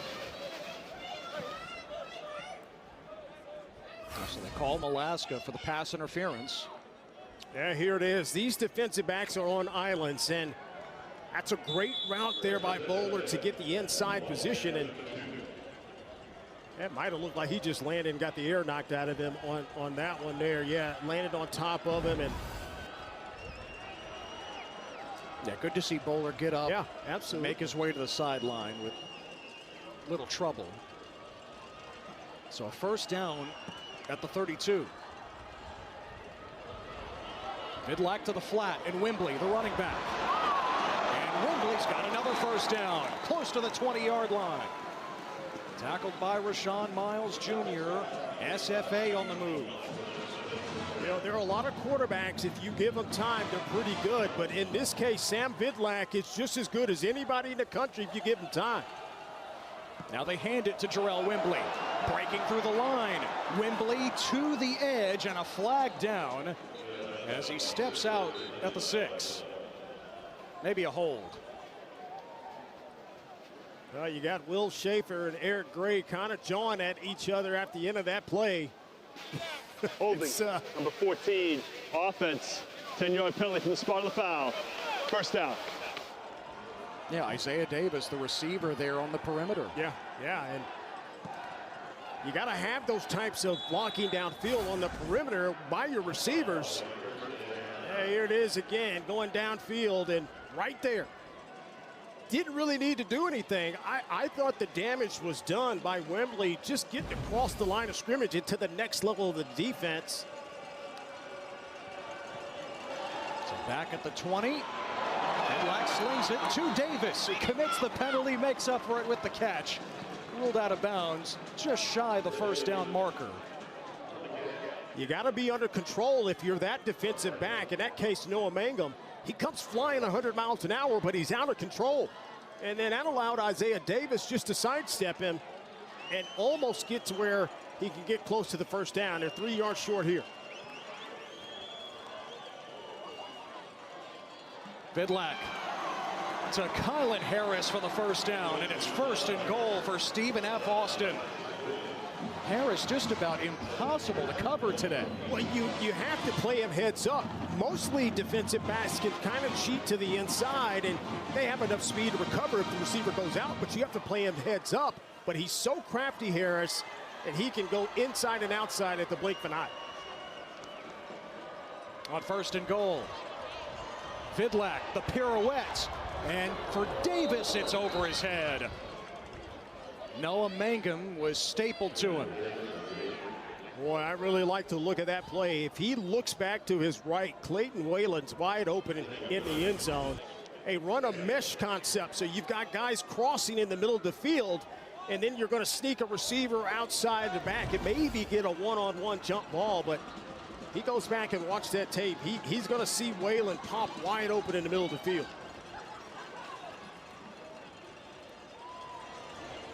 On 2nd and goal, Wembley steps out of one tackle, but he can't step out of the grasp of Rousseau. Boy, Ted, how about the game of Fanua? Fanua is the first guy to flash here, right there. And that gets the running back just a little bit off balance. And like you mentioned, Rousseau coming in cleaning up. Now 3rd and goal from the 10. Oh, they run it. And it's a touchdown for Wembley. Jarrell Wembley finding a canyon. And Stephen F. Austin retakes the lead.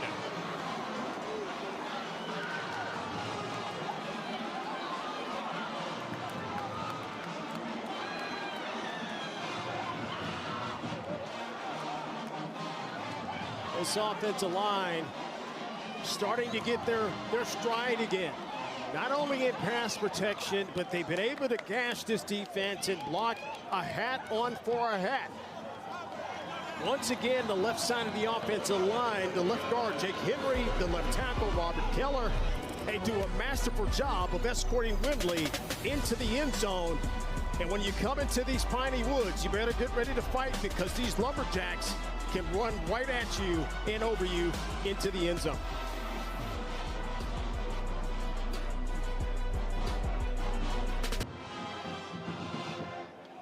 Stephen F. Austin, champions from the Southland. Abilene Christian, champions from the UAC. And they are just trading blows today here in Nacogdoches in the 2nd round of the FCS playoffs. Stone Earl Abilene Christian's dynamic quarterback getting it done through the air and on the ground. And SFA firing up the running game. Jarrell Wimbley just carried it in from 10 yards out for the go-ahead touchdown. That was not the case in round one between these two teams back in week 2. Yeah, you know, credit to Coach Ross to stay committed to the run game. That time of possession right there that you're looking at, that's taking at least 1 or 2 possessions extra that they're accustomed to in this game. And credit to coaching staff to stay committed and run the ball and keep Wimbley involved in this game. And I think that is the reason why they're up now. Now, this defense has got to go out there and play because ACU has found their stride offensively as well.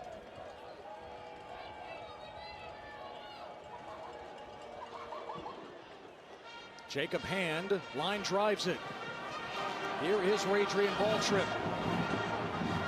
And Baltrip hit just shy of the 25.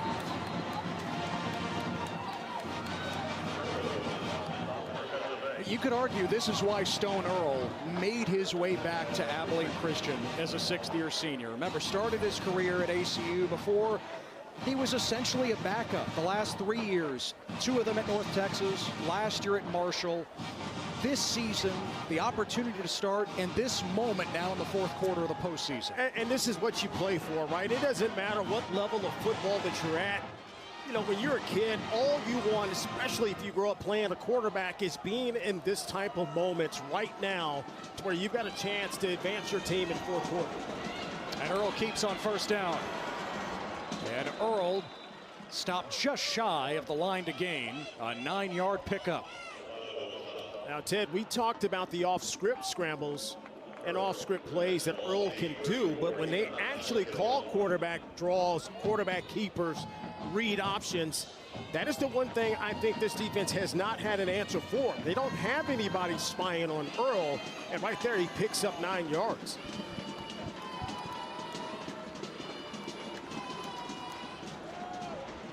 Here's Jordan Vaughn on 2nd and a yard, and he makes it back to the line of scrimmage. Kai Thomas wrestling him down, just like he'd wrestle those steer back in high school. Well, that is right on time, too. And you know how tough it's been, really. Jordan Vaughn has had his way, in my opinion, in this game. And this makes this 3rd down a little interesting here. You know, you think he would have easily picked it up on 2nd and 1. On 3rd and 1, back to the big back Vaughn. A 1st down and a lot more. At 235 pounds, he is a runaway freight train. Touchdown. You kidding me? Give me some of that, big fella. My goodness, this guy can fly. And it's almost unfair how big and physical he is, combined with that speed. They weren't catching him. There was no ground being gained. He was pulling away from them the longer the run went on. That is incredible. And what a fantastic athlete Jordan Vaughn is.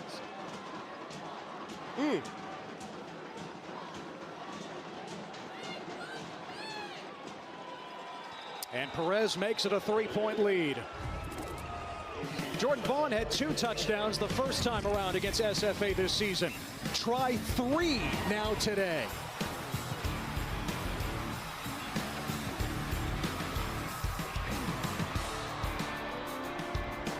Jordan Vaughn rips off the huge run.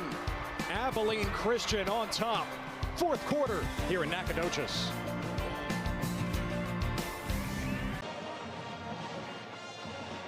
That's it. Keep your eye on the right tackle, Luke Roten, right there. So he down blocks, but that creates a pile.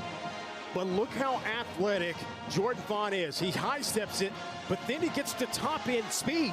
And before the secondary can realize, oh my gosh, he has the ball, he's blown by him. And that is incredible power, athleticism, and then capped off with the speed. It's something that this defense may or not been prepared for, but it is right there in front of their face with Jordan Vaughn today. How about that? The first 3-touchdown game of Vaughn's career. Spent his first 2 years at Wyoming, now 3 years at Abilene Christian. And he's put the Wildcats back on top here in the fourth quarter in the second round of the FCS playoffs. And Ted, in today's game, he's a throwback running back because everybody wants the smaller 5'10", 5'9", 180-pound scat back or a guy that can catch the pass out of the backfield. This is a 7-yard deep power I formation, however you want to call it, single eye, whatever, type running back that's a throwback to the old days. Jordan Vaughn would thrive in the I formation, wouldn't he, at that size? He'd thrive in any offense. Here's Reese on the return for Stephen F. Austin. And the Baylor transfer is stopped near the 30-yard line. Well, Sam Vidlak and the SFA offense right back on the field. Again, coming off that first-round bye, Vidlak didn't complete his first 4 throws, but man, has he been on target since. Yeah, he looks really good. You know, there's been a couple of times where protection is broken down. You know, really once a couple of times, and then he had the intentional grounding. But other than that, I thought he's been spot on. He's knowing where to go with the football pre-snap, and the velocity on these passes have been on point. Vidlak rockets it for Bowler, and a little too much on it. Joe Malaska had the coverage for Abilene Christian. And you can see the game plan again by both these offenses. We're going to challenge the perimeter.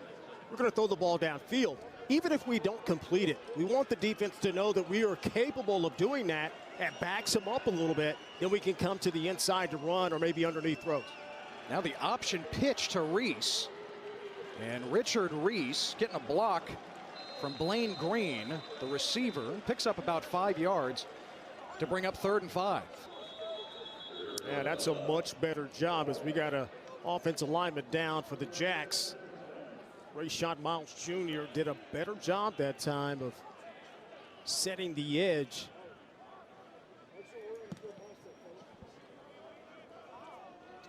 Looks like it's Jake Henry, the left guard. Started his career at Oklahoma State. Now in his second year with Stephen F. Austin.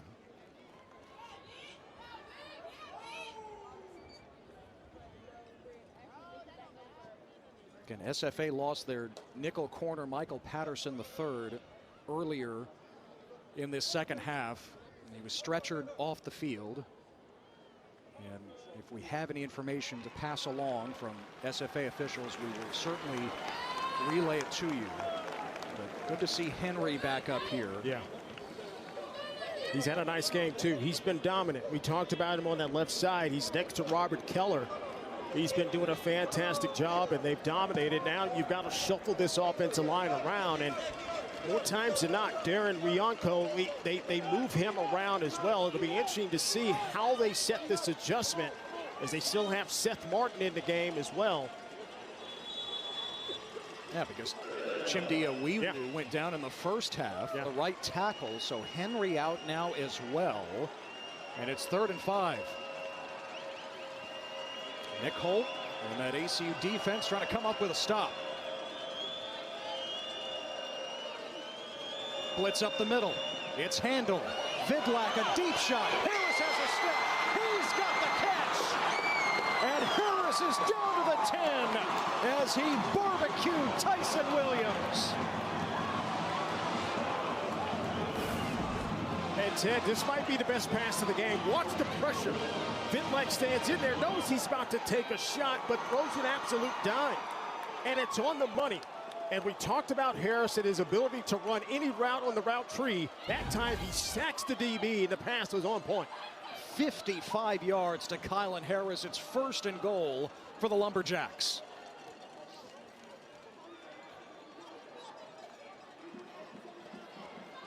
And you can see here, they slid Robert Keller to left tackle. And now they've got Darren Rianco at left guard. Wembley around the end. Flag is down. And Wembley out of bounds near the 4. Well, you can see there is a lot of jaw-jacking going on the field right now. In between plays, in between series. Everybody knows the stakes are getting higher and higher as this game progresses on, and this score is a 1-score game. Again, two teams that know each other very well. They play every year. They've been conference foes. They're not in the same conference anymore, but they still they see each other every year now for the first time ever meeting in the playoffs. Offense, 10-yard penalty will spot the foul. First down. That's the big one, right? Because it's 10 yards back. Now, you don't lose any kind of downs. You have to replay the down, but you lose that valuable yardage. So first and goal at the 15. And by the way, this is uncharted territory for Sam Vidlac and a lot of the first-team offense. Only 3 times this season have they even played in fourth quarters. They have managed so many blowout victories this season. Now they got to come through in the clutch. Vidlac completes it just inside the 10 to Wembley, the back. So second and goal coming up from around the 9. Boy, I think that's such a good point that you just said, Ted, that they haven't been this far too many times in games this year. That's a team that won 10 games in a row. So again, this is something new that they got to fight through and try to figure it out. And all 10 of those wins coming by at least double figures, at least 10. He started 0-2 this year, including a loss to ACU. Vidlac to the end zone. One-handed. It's a touchdown. This back and forth classic continues.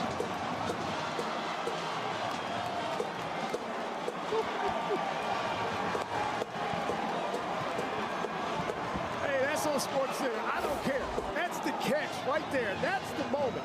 It's a pass to the outside. Now the defensive back, what you don't see is actually pass interference.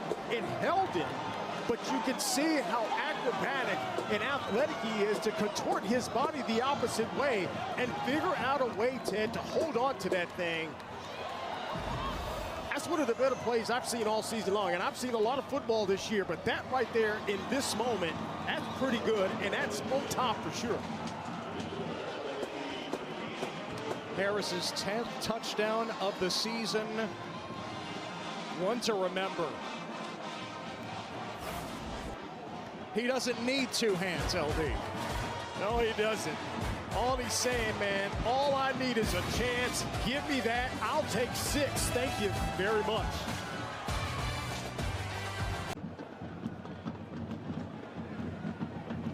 Well, look at where the pass is, first of all. It's to the outside, but he's facing the opposite way. And so somehow, some way, he locates the ball. And he's just one of these receivers that if he can feel where the ball is, he's got it. And like you said, he only needs 1. And I guarantee you, at least today, that is going to be tough to beat in terms of a touchdown reception at any level playing football today. I think Abilene Christian is tired of facing Kylan Harris, judging by those numbers. And today, it's a playoff program record. 176 yards for Harris. He's hard to cover, man. You can line him up inside. You can play him outside. They just find ways to get him open. He's a good one. Well, Abilene Christian will try to fire back with Jordan Vaughn, who's piled up 3 touchdowns himself here today. Well, the big man has got really, I think, an open book of talent because he can run inside. We've seen the power, but this right here, the breakaway speed, is something that you got to get ready for. And this right here was the icing on the cake because he's able to show some agility, athleticism at the line of scrimmage, and then quickly get to top end speed. Vaughn had that 66-yard touchdown on the last drive. Stone Earl is sacked on first down. Aaron Austin, his 6th sack of the season, putting ACU back close to the 15. Man, I am not so sure that Earl may have got blinded by the sunlight because he pops out of the pocket, Ted, but then he tries to reconnect himself. Watch here, he pops right there. He went from out of the sunlight into the shadow. And by that time, oh my gosh, I didn't see him coming. Here comes big Aaron Austin. It's not just at AT&T Stadium we have to deal with the sun in the afternoon. Earl escaping, throwing it back to Vaughn, and he's tugged down near the original line of scrimmage. About 9 yards. Malachi Williams wrapped him up, so 3rd and 10 for ACU. Yeah, nice play by Earl just to get something on that pass inside to Vaughn. And that play is huge because not only is it 3rd down, you get a chance, but it's 3rd and 10. I think that's a much better projection, you know, than 3rd and 15 or 3rd and 17 or more. Getting loud in Nac, known as the oldest town in Texas, trying to will the SFA defense on. Earl the heave, and a diving stab. Charles Demings takes it away. It's an interception as Earl tried to connect with Dudley.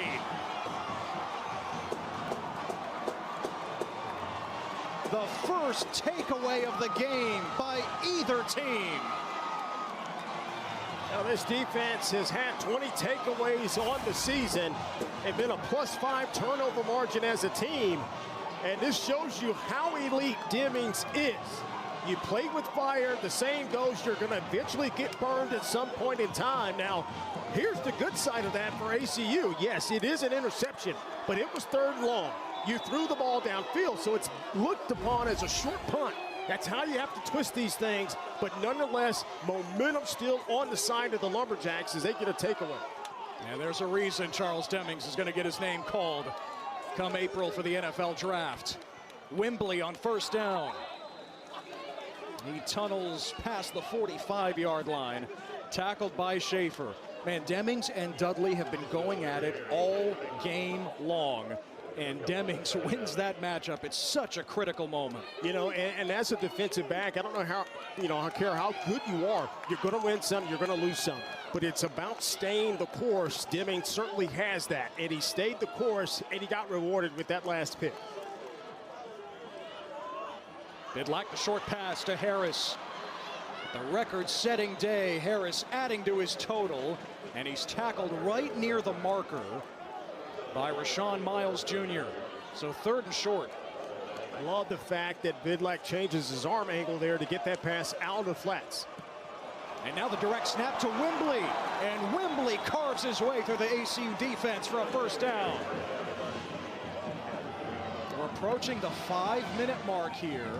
Stephen F. Austin up by 4. Watch the inside. Look at big number 55 right there, the center. He makes this offensive line and this offense go. Eric Gray, and he eliminates Will Schaefer, who's coming on a 1 blitz. And that created the space there for Wembley to hit it. Vidlac to the open man. Green cutting it back. And it's a 1st down inside the 30.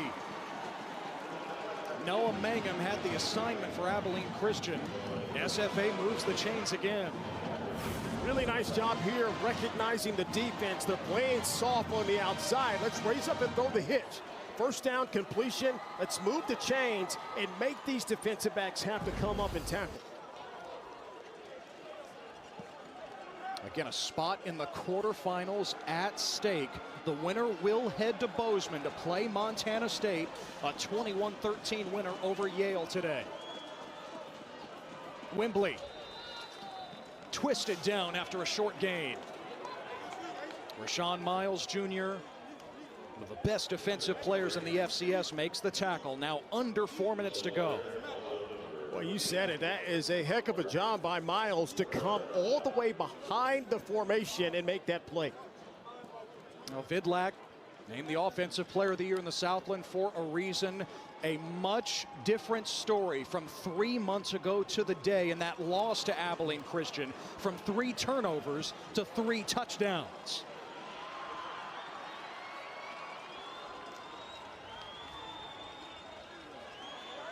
Vidlac to Wembley, gets a block on the edge.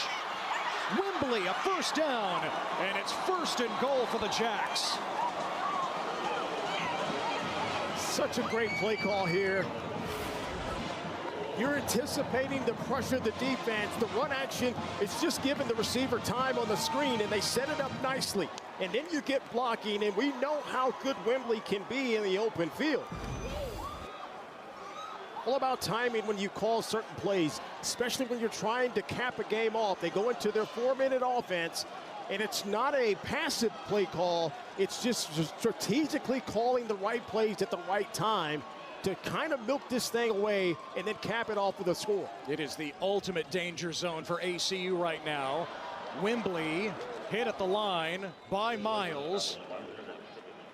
So 2nd and goal. We head toward the 2-minute timeout. Abilene Christian does have all 3 timeouts, and a timeout is called here. 2:29 to go, ACU calling it, so 2 remaining for the Wildcats. Well, it's absolutely paramount that this defense, Nick Holt, they got to hold it to 3. If they allow 7 points here, that's almost impossible to come back. Not impossible, but it's going to be very close. And so that's going to be the point of emphasis here. We got to make the tackle, keep everything underneath, and let's all be on the same page defensively. And Stephen F. Austin might consider going for it too on 4th and goal, depending on the situation, where the ball is. They have such confidence in their short yardage package, that GATA package that led to a touchdown earlier in the game with the backup quarterback Gavin Rutherford. Curious to see if he comes out onto the field out of the timeout with them inside the 10, and sure enough, Rutherford is on the field. Yeah, 2nd down and goal. More times than not, offensive coordinators love play action down on 2nd downs. If you can't do it on 1st, 2nd down is the primo spot, knowing, like we're talking, I've got 3rd and 4th down potentially if I need to try to go in there and get this touchdown. So yes, the Southland Conference Offensive Player of the Year, Sam Vidlac, on the sideline. They've used this package all season long inside the 10. Rutherford hands it to Wembley, and Wembley crashes down close to the 5. Looks like he's marked down around the 6. So 3rd and goal now. Clock stopped at 2:23 as ACU burns another timeout.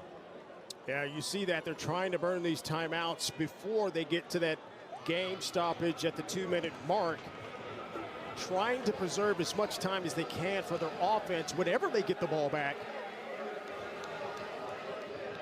And by the way, Rutherford did throw a touchdown against Abilene Christian in the first meeting back in week 2, and it was around this area of the field. Not quite, the 1-yard line, but outside the 5. Once again, the winner earns a spot in the quarterfinals and a date with Montana State, the number 2 seed, national runner-up a year ago. The winner will head north to Bozeman for the quarterfinals either Friday or Saturday.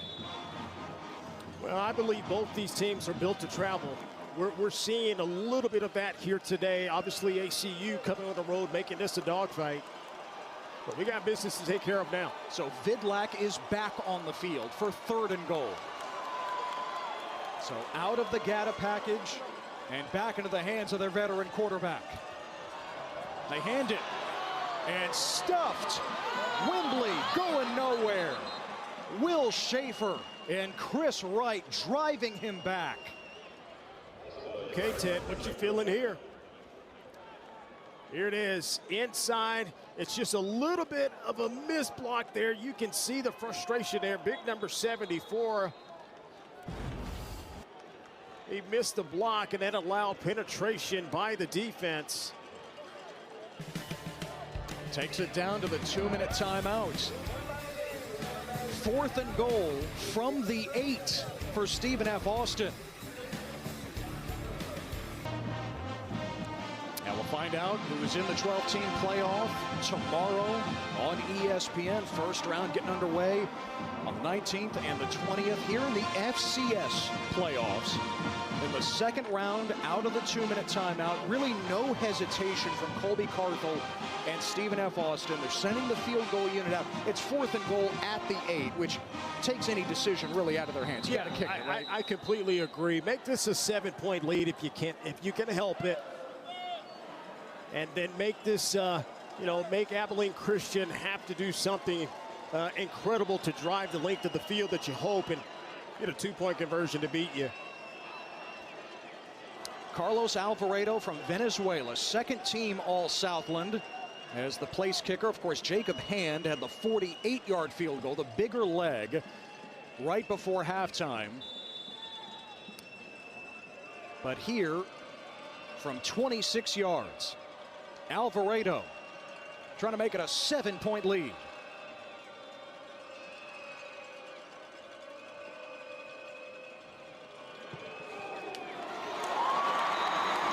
And Alvarado sneaks it in. Just a little hairy from that distance, but Colby Carthel can pump the fist.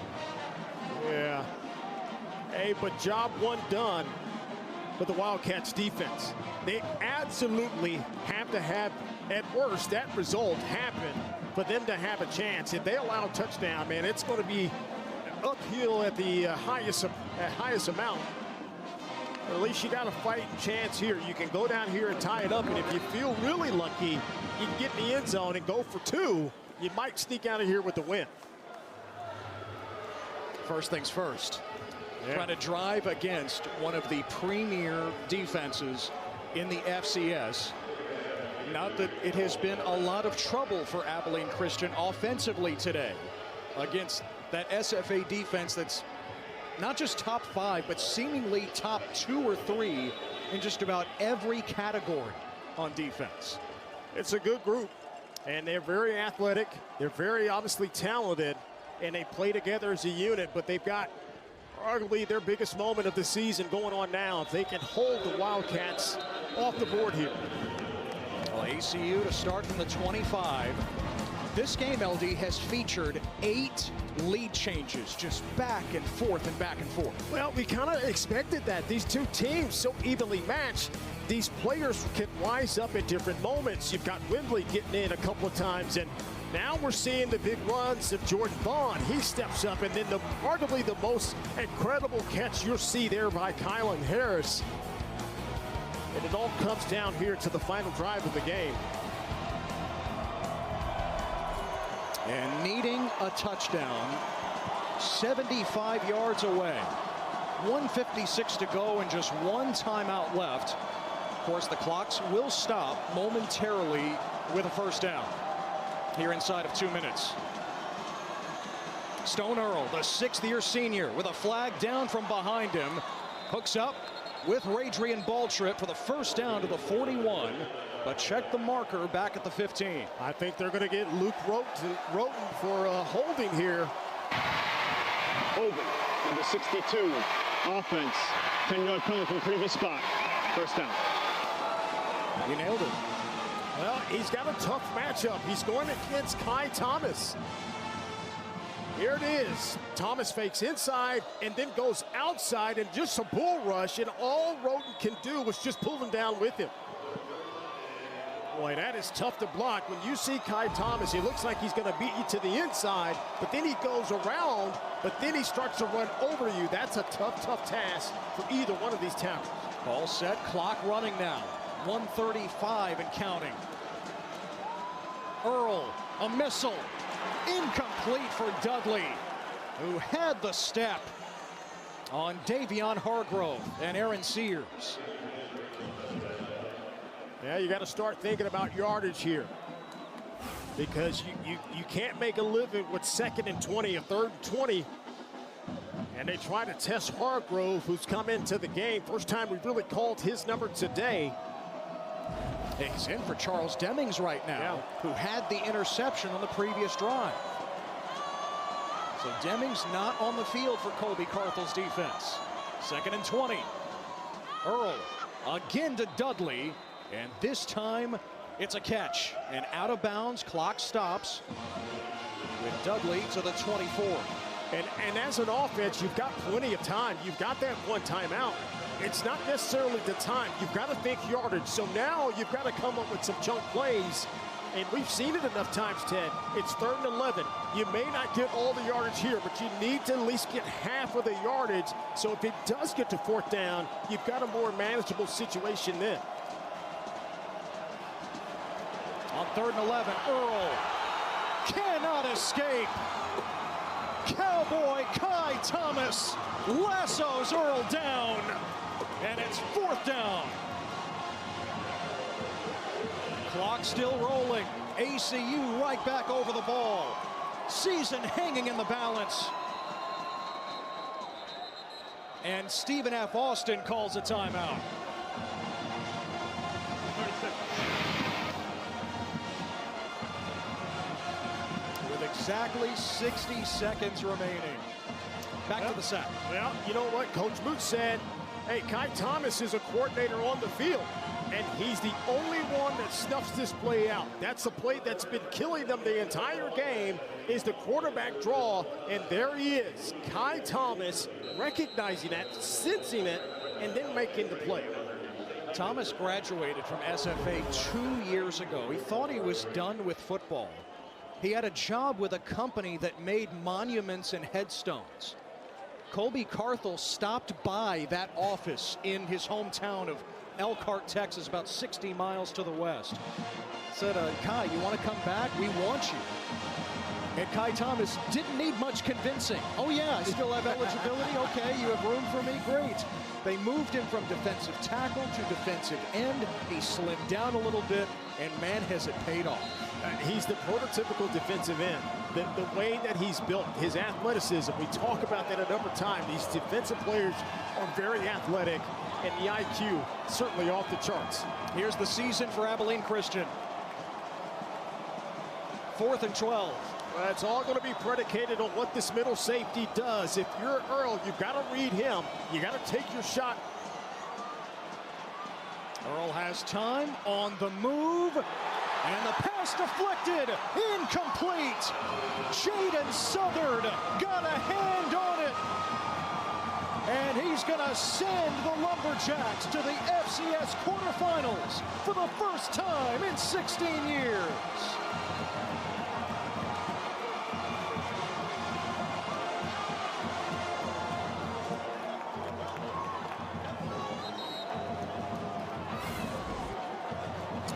Well, it's the one time you actually want Earl to be flushed out of the pocket. That means he's not throwing in rhythm. And when you've got the defense that can keep outside contained, but covers the receivers at the same time, you can get hands up in the passing lane. And that's exactly what Southern does there. And it's quite fitting, Ted, that this defense coming up and putting this all to bed and coming up with the stop they needed. Victory formation for Vidlac and the SFA offense. He'll need to take the knee only one more time. It's written on Colby Carthel's shirt for a reason. East Texas tough, red dirt mindset. And that's going to carry SFA to the quarterfinals. You know, I thought coming in, either one of these teams, whoever would survive this game, and again, I said survive this game, it's going to be a tough out next week. But for whoever they have to play, obviously Montana State, but what a fantastic football game we got to witness today.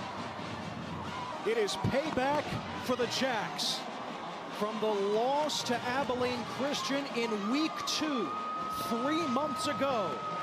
Now to the FCS quarterfinals for the first time since 2009.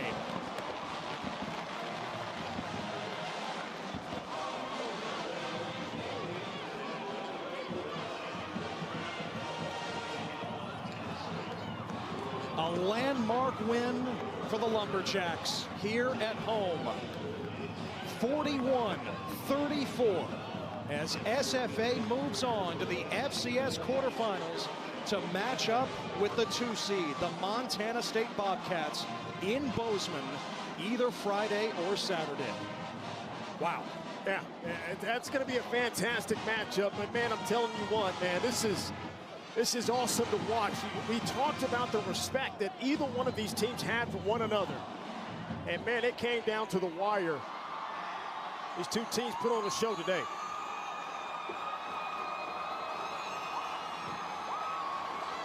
This was billed as one of the biggest games that Stephen F. Austin has ever hosted. Their first home playoff game in a decade and a half. And in a classic seesaw game with a rival from about 5 hours to the west in Abilene Christian, Stephen F. Austin powers through, and they play on in the FCS playoffs. Now, Stephen F. Austin quarterback Sam Vidlak about to join us from the field. And Sam is with us now. Sam, first of all, congratulations on the victory. Back and forth the entire game. For a team that hasn't played a ton of close games this season since you lost to Abilene Christian back in week 2, how did you and this team power through here today? Because we don't blink, we're winners. We know we got in that locker room, we know the coaches we have. Never for a moment did we blink. We were ready for this, we wanted this. I've wanted this my whole life, same as all these other guys on this team. It's a great group and it was a great win for us, but we were ready for that and we welcomed it. We wanted the competition, we wanted a battle. We came out with a win. We're a tough team.